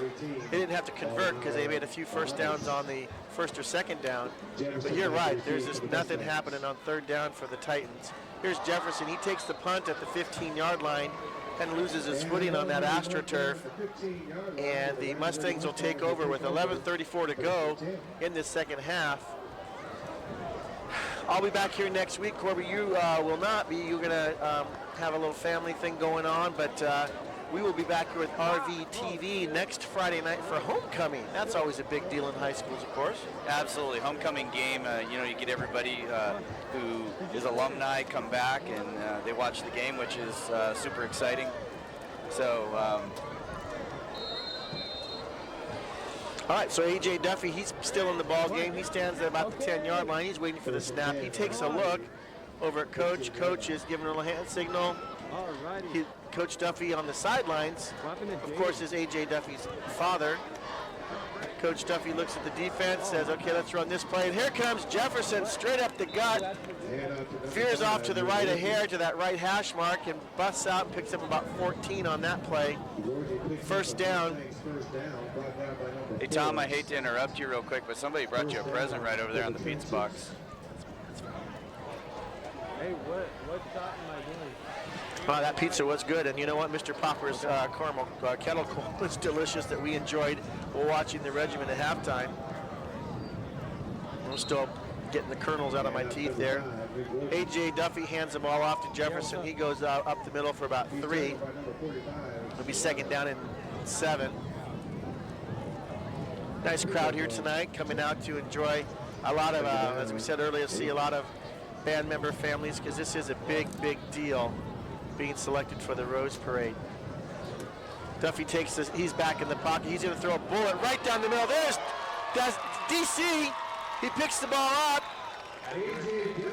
That was a beautiful pass. And Del Castillo, DC as they call him, he caught that ball on the run, beautifully thrown. And see, that's exactly what we talked about, Corby. A.J. Duffy can sit back in the pocket. He has all kinds of time behind that big offensive line, and he can throw a bullet just like that and hit his receiver in stride. Or as we saw before at the end of the first half, him do that little floater and let the receiver run under it. Absolutely. You know, the other thing, you know, the first game that we did, kind of our practice game, if you will, that we did, Duffy didn't get touched one time behind that line. I don't think he's been touched once tonight either. I think you're absolutely right. So he sits back in that pocket. He's got absolutely good bounce in his foot movement. And then he just waits for the receivers to get downfield, find that gap, find that opening, and he hits them on target. So it's second down and about 8 from the 22. Hands off to Jefferson, and Jefferson fights hard. We have seen, is that you, Gorgie? That is not. Is that not Jefferson? Let's take a look. Again, it's hard to see some of the numbers. That is number 5. That is you, Gorgie. That is right. They usually, in fact, here comes Jefferson. They do that as a little tandem running back. Coach Nord told me that they like to, obviously the primary runner is Jefferson, but Ugorji, I think he sat out the first couple of games, and now he's back. His brother was on the team last year. He was just a rock as a running back. So his younger brother now is playing for these varsity Mustangs. So it's third down and about 4. Ooh, a nice little fancy little play right there. Duffy took the snap, and then here comes Jefferson cutting inside, a quick little pitch forward, and he just busts through, hits the A gap, or actually the B gap, and went right out and got into the second level. That's that little shovel pass. You know, it's really quick, bang, bang, but when you got the offensive line the size of Rancho Verde's, you can create some Mack truck-size holes to run through. Rancho Verde's most famous offensive lineman plays for the Dallas Cowboys, Tyron Smith. AJ's back in the pocket. He throws to the corner, a little high, a little wide for Demarion Young, and that was incomplete. You know, he didn't have the matchup that he wanted. That was partially thrown away. Just a safe pass that if he could go up and climb the ladder, only he could catch it. It wasn't going to be intercepted. This sophomore for Rancho Verde sure has a lot of poise in the pocket. Absolutely, and just think he's got 2 more years at this varsity level. And if he stays healthy, A.J. Duffy can write his own ticket to a very, very nice college scholarship. So he's checking his wristband. It is second down. Duffy goes back, throws to the corner, and wide open, feet down. Beautiful. Look at that. I mean, I had the most perfect angle on that throw, and it just did a nice little down and out, did Jonah. 10-yard touchdown strike by number 10. Yeah, that is Jonah, number 8. I'm just double checking to make sure that's 9 because it's just the numbers are just so difficult, especially when you get to my age. You know, when you get to be 23, Corby, you'll have my trouble too. I'm 22, and you know I'm almost there. As we're at elevation, way up there. So that was a nice, beautiful pass. Here's Santiago on the kick. No band to worry about. No tubas to kick into. And the kick is good. That takes the score with 8:39 to go in the third quarter. Rancho Verde 42, the Temescal Canyon Titans, nada. You know, Temescal Canyon just does not have an answer for this running game and passing attack that Rancho has, and they are so just multifaceted. When we were talking to Cohen, the coach of the Titans, before the game, this again, I can't reiterate this enough, just saying that, you know, they look like a state champion style team where they don't have weaknesses, and if a player gets hurt, they've got 2 or 3 of them that can take their place. And it seems as the year goes on, they're getting stronger, which is what you hope. Yep. And, you know, last year, Rancho, on all intents and purposes, probably could have won the state title had their quarterback not broken his collarbone. So you've got a similar team, similar setup. You got a quarterback that's a year older and just getting stronger and stronger himself. So this team is forced to be reckoned with. Absolutely, yeah. AJ got to the semifinals, got hit, broke his collarbone, finished the game, fought to come back to win that semifinal game, did not play against Upland in the CIF championship, and full strength now, definitely. Why do you keep pointing at people when I'm trying to... Because Severs is bringing me a jacket. Because Severs is bringing me a jacket. It's cold up here. It was a beautiful day, but did I bring a jacket? No. Did you? Yes. And... it's because my wife's just looking out for me. Assistant Principal Severs is going to hook old Mr. G up, and I appreciate that. I'll let him know that I appreciate it greatly. Actually, the wind has kind of died down slightly. It has. Quite frankly. But the temperature's still the same. 40 below up here. All right, here we go. The Titans are going to take over on their own 22-yard line. That Rancho defense is just stout. And they're only giving up 16 points a game, and they're through their first 5 games.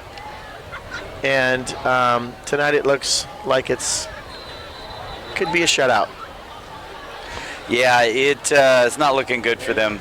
You know, I wouldn't be surprised if at some point Coach Duffy doesn't pull out some of his starters. This game's almost out of reach, and allow them to get the experience that they need, especially the freshmen and sophomores. Well, probably not too many freshmen on the team, but the sophomores and the juniors that maybe need a little more experience heading into league. Yeah, that is that fine line of knowing when to pull your quarterback. It's 42-0. You know, it's just the way it's going to roll. So here we go. It's second down and about 9 to go for the Titans. Upon his back, takes a snap, hands the ball off straight up the middle. Nice little gap there for number 32. That is Dante Navejas. He's a 5'7" junior, and he had a nice little pickup there. It's 3rd and 1 now.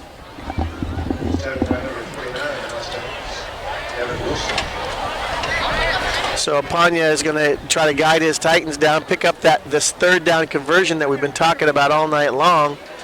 And that 3rd down is tough. That conversion is tough to come by. Thank you. Thank you. Severs, I owe Severs. Look at this, a jacket for. Here comes Apanya. I'm worried about my jacket, and here's Apanya. Oh, yeah. Woo. It's nice. All right, Granati's got his jacket now. We can all we can start the broadcast. Yeah. All right. Yeah, you know. Well, the last time we were up here, it was like about 100 degrees. Unfortunately, we have a Rancho Verde player on the ground, so everybody's going to take a knee. And we hope that he's okay. 6:52 to go. You know what? Temescal Canyon, I look across, and it looks like they have a nice little following coming along their team. You guys want to go on camera? Sure. Oh, they said, yeah. All right. So as the Rancho Verde players being tended to.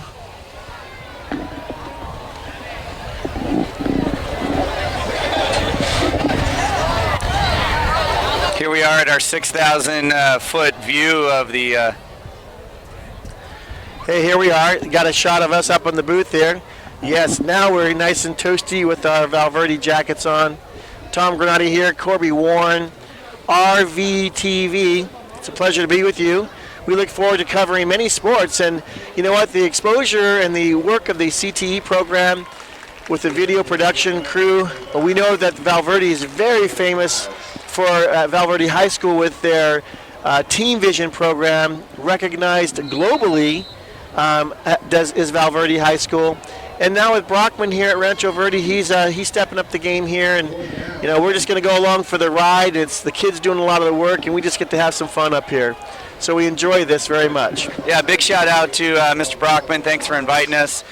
2 hacks up here with trying to do our broadcasting thing, but we sure enjoy it. So thank you so much for inviting us. There's the punt. Jefferson takes the punt, was fighting. I mean, again, we keep talking about his leg drive, and he is hard to bring down. And if they don't leg tackle him, and with that even, they still have to wrap him up tight. And he brings the punt back out to about the 40, where is he going to mark it? 44-yard line, and the Mustangs will take over 1st and 10.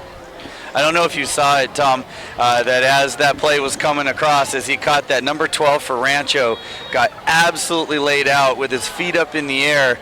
Somebody came and caught him by surprise as he was coming across the middle, but good thing he got up, because that was one big collision. So here Duffy is still in the game. We talked about when is that right time to for Coach Duffy to pull his son A.J. Duffy out with a 42-point lead. So he takes the snap, hands the ball off. The same thing with Jefferson, quite frankly. We've seen Gorgie come in, but there is... Oh, that is Gorgie right there.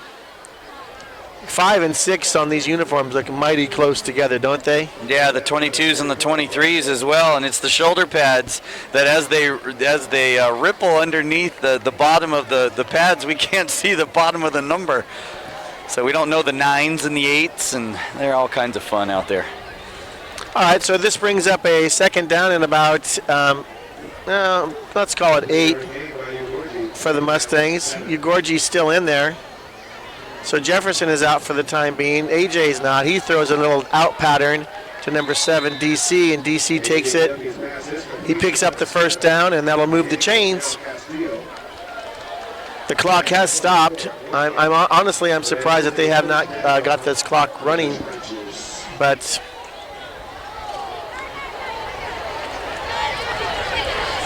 so Duffy's looking over. The defense is settling in.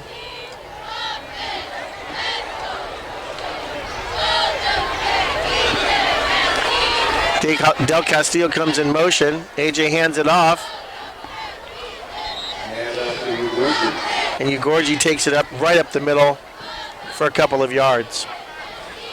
So yeah, homecoming is next week here at Rancho Verde High School. And we started to talk about that just a hair. That's a big deal, obviously. You and I have been out of high school for a long, long time, but it's nice to feel the energy, see the king and queen crowned, and all that pomp and circumstance that goes with homecoming, and that fun between the different grade levels, the floats, and all that kind of stuff. It's just the memories, too, that the kids are making, friends that after high school they may never see again. So, it's really neat to make those connections and have a good time.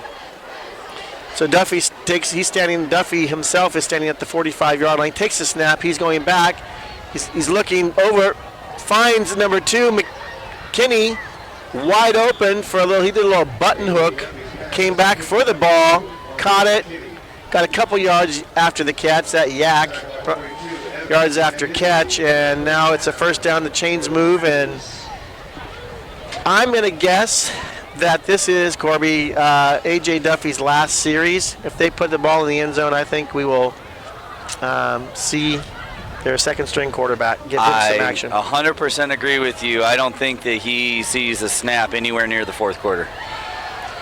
Here comes Gorgie straight up, and look at that. Or Jefferson, sorry, see, that's 5 or 6, and they both run as hard like that. And look at Jefferson. That is touchdown number 4 for him. He's coming to the sidelines. He's waving to the fan club. That's pure speed and power. And another touchdown for the Rancho Verde Mustangs. That is 7 on the day.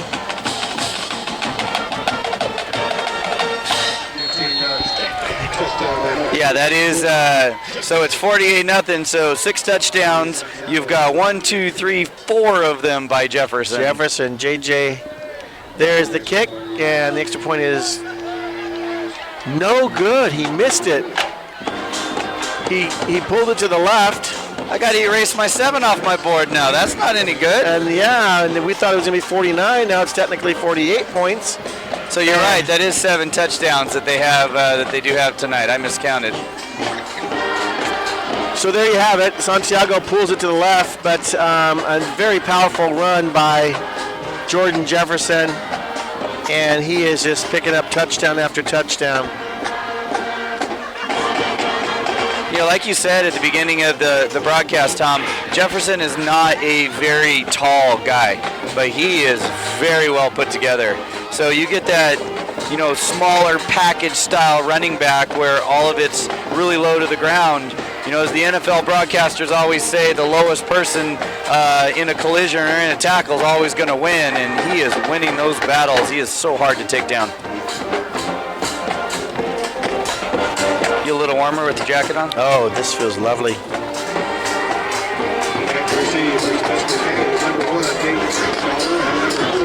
All right, so Apanya and his offense will get another opportunity after Santiago kicks it. And you know what? Santiago might have a little bit of red in his face because he missed that extra point. So we might see this ball kicked over the fence onto the soccer field.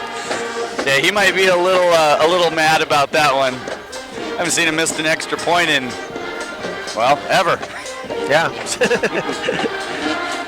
And there's the kick, and that ball is sailing just short, so they finally get to run it back. This is number 4.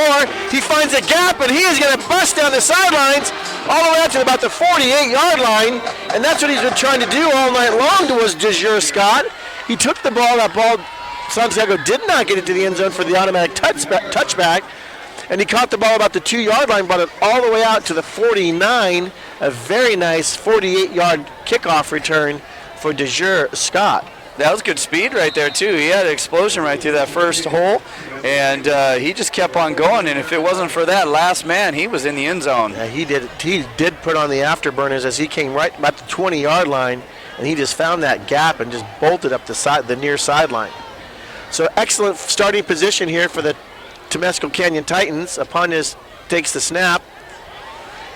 A little confusion in the backfield, and that just was not a very good-looking play at all. He bumped into, Apanya did, into number 32, his running back. That's Dante Navales, and then he just kind of bumped off that like a bumper car and threw down the field, and there just was nothing there. You know, we've seen that multiple times tonight where they have some sort of a quick slant or something going on, and the running back just not letting go of the ball. Yeah, it's interesting, their whole. I don't know. We can't say that that's a freshman issue because Koa Apanya is a freshman. We've seen some really good things from him in the first half. There he fakes it, fires right over the middle, and that ball is incomplete, says the umpire, as he was right on the call. Number 1 was coming across. That's Nate Frankfather. And Nate was coming across. Apanya hit him right on the money. And the defender was right there to knock the ball down. Incomplete pass brings up 3rd down and 10 to go. That was good defense right there by Marco Jones. He's number 18 for Rancho. He was battling the whole entire time. I thought he might actually come away with that ball at one point as the two of them were fighting over it as it went to the ground. But incomplete was the call. Incomplete it is. We've got the 3rd down here that they have not. They've converted one time all day. The 3rd down absolutely been stymied all night long. Apanya takes it back. He throws a little backwards screen to number 5. That's Wells. Wells tries to get around the corner, but that defense is just way too fast. Cornerback came up and just stymied that immediately. A nice tackle, nice leg tackle. That was perfect form. And that's 4th down now for the Titans. When that first started, it was actually a backwards pass. I thought you were going to see a halfback or a running back throw down the field as you had number 1 Frankfather who was streaking down the sideline, but he was covered and I mean that's what Rancho's done all game. They've just been disciplined. That's right, Corby. But talking to Coach Cohen before the game, we kind of asked him, so do you have anything special tonight? Do you have anything that, any trick plays or anything? And he looked at us and he kind of smiled He said, well, I'm not going to tell you, but he said, I'll tell you this. He says, you can't just run a basic plan or a basic offense against this Rancho Verde defense. He says you have to create a little bit of a wrinkle. He didn't give us any indication. And that right there, as you said, he threw it back where he could have possibly seen a flea flicker or a halfback pass. But you know what? Honestly, they have just not run enough offensive plays to even think about having a little trickery in their playbook. Yeah, you're exactly right. And you know, when you're big and fast in high school sports, you've got to do something a little bit different.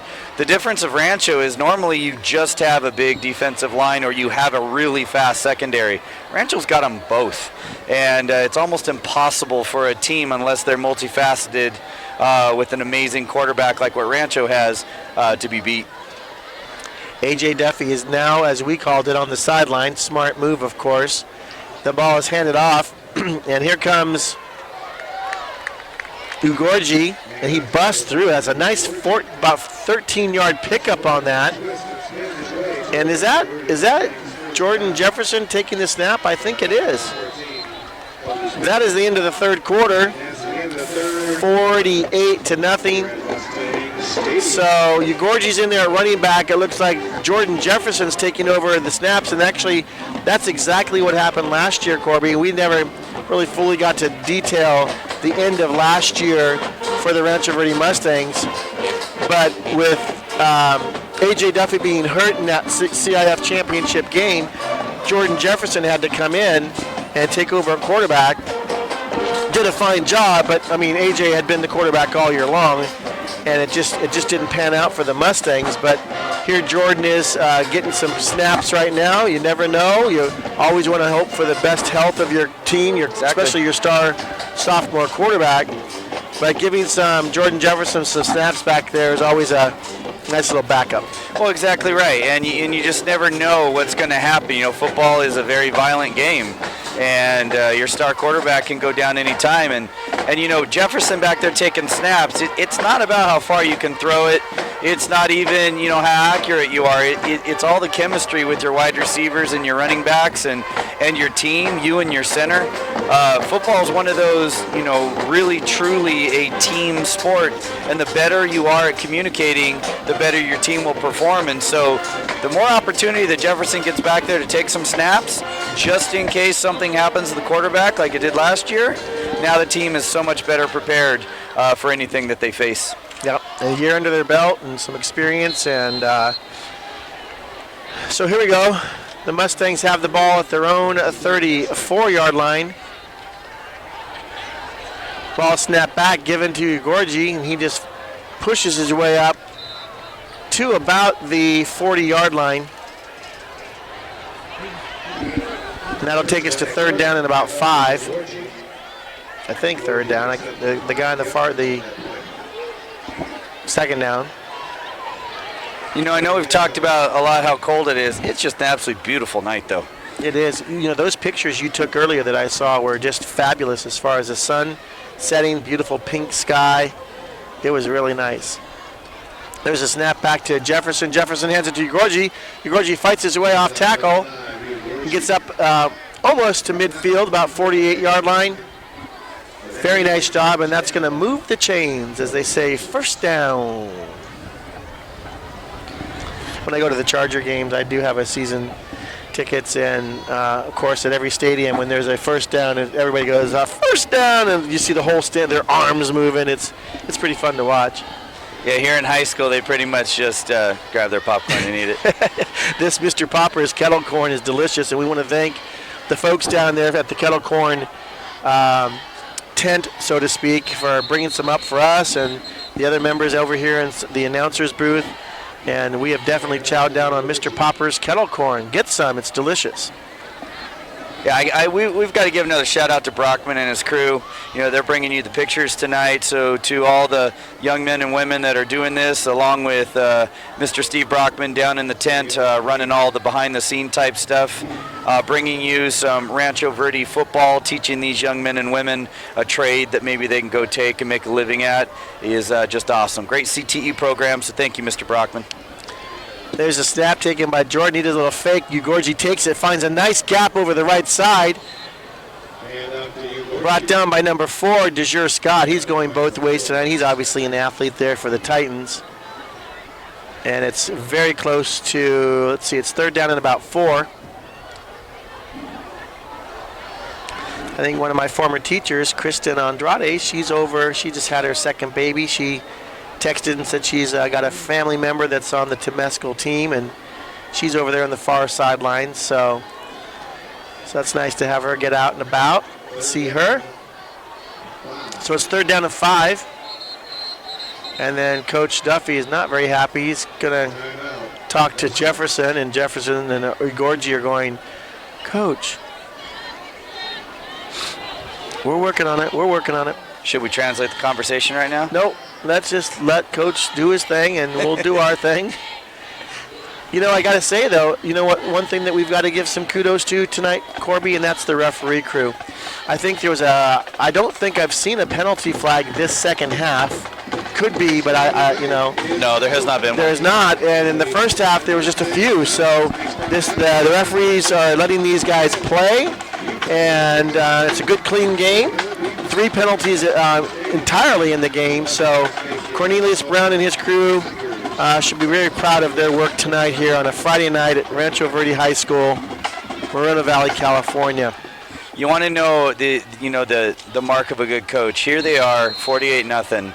Duffy sees something wrong with the offense. He goes out there and immediately is educating these young men on what they need to do differently. This is what separates a good and a great football team. Absolutely, and Coach Duffy's always coaching, of course, because he knows down the road when it comes to these kinds of situations. Here comes Jefferson. He keeps the ball, and he busts the tackle. He's at the 25-20. He's going to just, oh, what a move!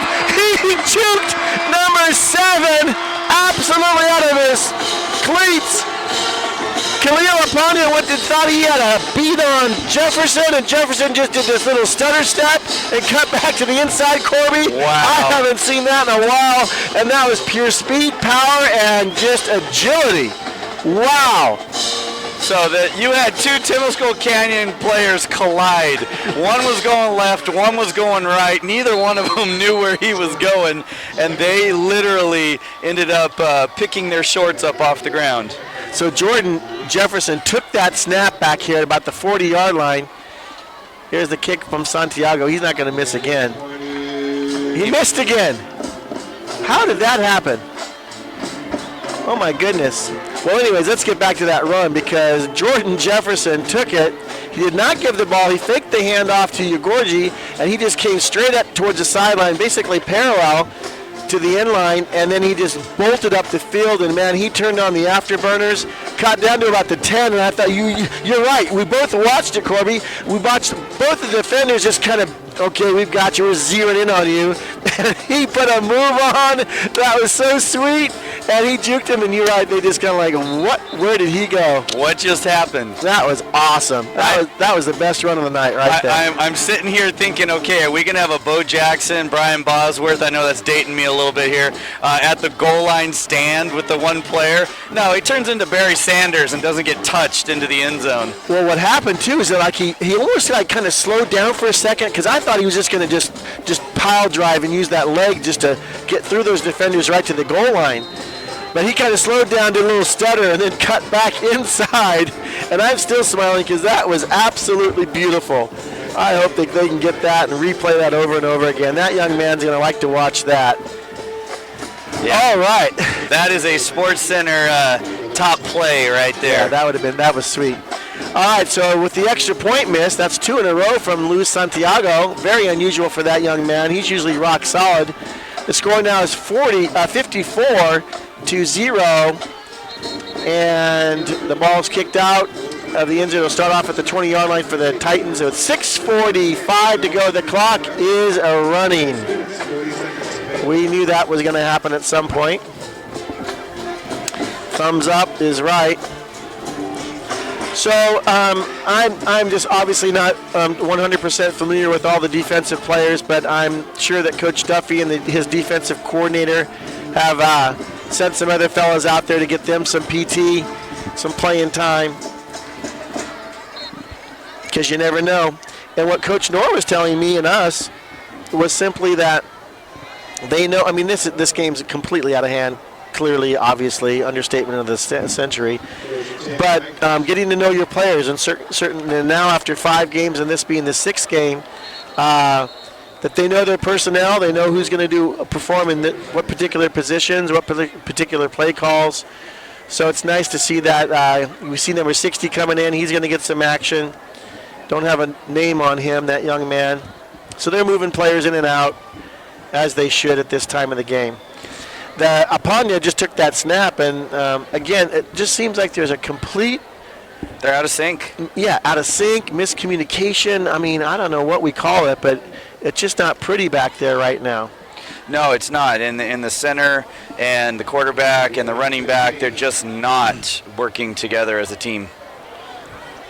So the clock is moving, as you said. Apanya takes it again. He's a little close to it. He's looking. He's going way deep. He's finding the ball down. If you're looking for number 11, he picks it up.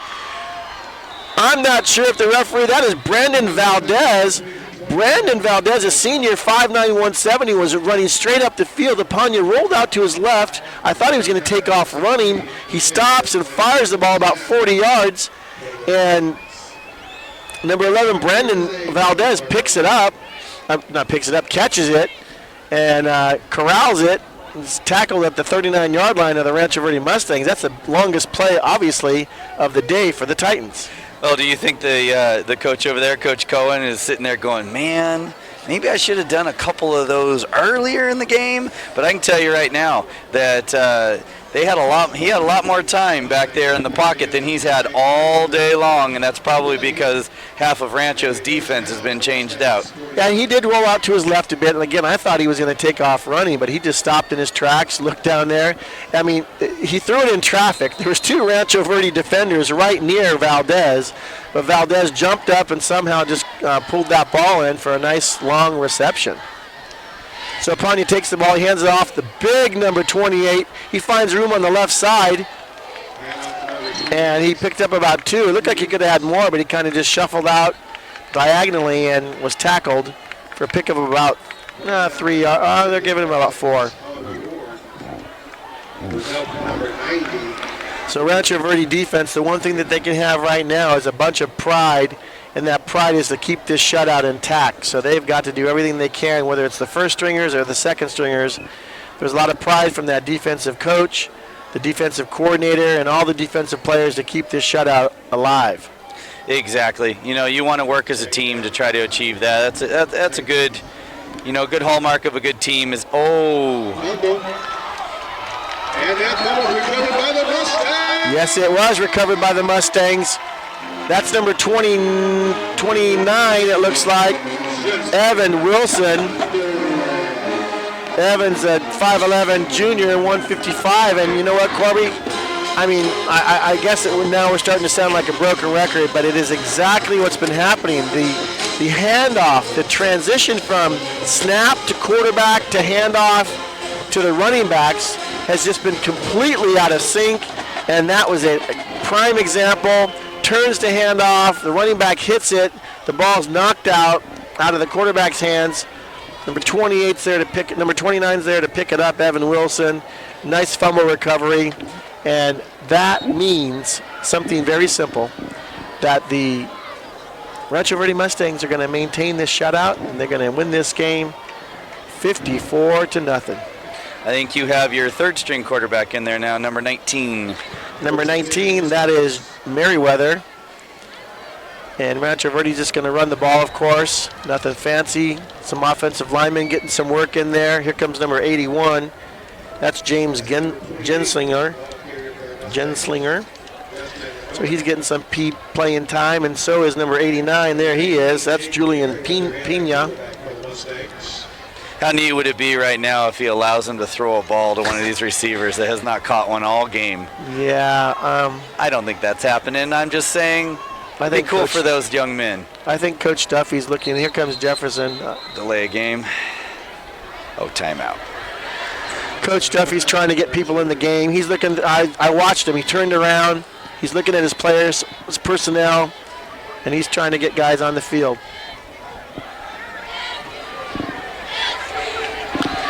Talking to Dorsey there for a second. Yeah, the tough thing about high school, is they carry a lot of players on the team, and not all of them know their assignments, especially in a game like this. And sometimes you can get a little distracted and a little lazy, staring off, watching, as my dad would say, taking tickets instead of playing your part. And I think that's what happened right there. Someone was supposed to be on the field that was more of an admirer or in the stands, if you will. All right, so the clock is going to start here in a second on the whistle. Merriweather is the quarterback. That's Jaden. He's sophomore, 5'10", 140. He's going to take the snap. He hands the ball off. Nice little run right there. Not sure who's that in the backfield, but we'll get his number and name and give him a little airtime. 28. Yeah, Justin Honore. He's one of the players that we talked about that sat out the first 5 games. His father works in the district, and he was attending high school in another district, and he wanted to come to Rancho Verde. Who wouldn't? Who wouldn't want to come to Val Verde Unified School District and come to our schools? They're all well maintained, and just a lot of good people and a lot of good programs. And so he's Justin Honore. He's taking the handoff again. And Merriweather is just going to clock. The clock is running down. It's 43 seconds. All right, Corby, I think, overall, it was a great night. Again, the Rose Parade was probably the halftime. The president of the Rose Parade was here, made the effort to come from Pasadena. It was nice to see her and all the recognition the regiment gets, the Crimson Regiment, and look forward to a New Year's Day. Yeah, it's going to be a really special day. 16 bands worldwide get invited. Rancho Verde High School is one of them, and it's just a great place to work. I've been here 23 years. I know you've been here a long time too. We call it home. This is more like a family than it is a job. So, again, Steve Brockman, your crew, great job tonight. Thank you so much. We appreciate you. All right, so A.J. Duffy, another great game, sophomore.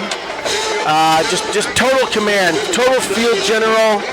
Jordan Jefferson taking care of business on the ground. The defense just stout. I mean, clearly the Temescal Canyon Titans were just no match for these Rancho Verde Mustangs, even though the Mustangs are a young team.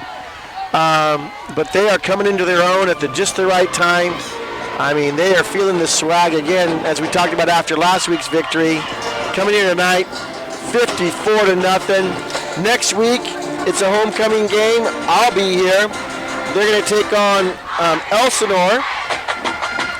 That's next Friday night at 7 o'clock, and we'll be on live RV TV on Vimeo. And it's a great night. Absolutely. Thank you for a wonderful evening. Glad you got your jacket, so you didn't freeze in the second half. And you know what, Tom? It's so much fun. As you say, we're elementary principals. We don't always get to see our students when they graduate, and it's so much fun to come out here and watch them growing into wonderful, young men and women. If you include the band as well, it's just a great time. So, absolutely. All right, so with that, we'll wrap up tonight's game. You guys see a half moon up there, beautiful evening. Looking at the scoreboard, 54-0. Rancho Verde Mustangs moved to 5-1. They are in first place in the Ivy League, and they're all good. All right, Tom Granati, Corby Warren. We'll catch you next time. Peace.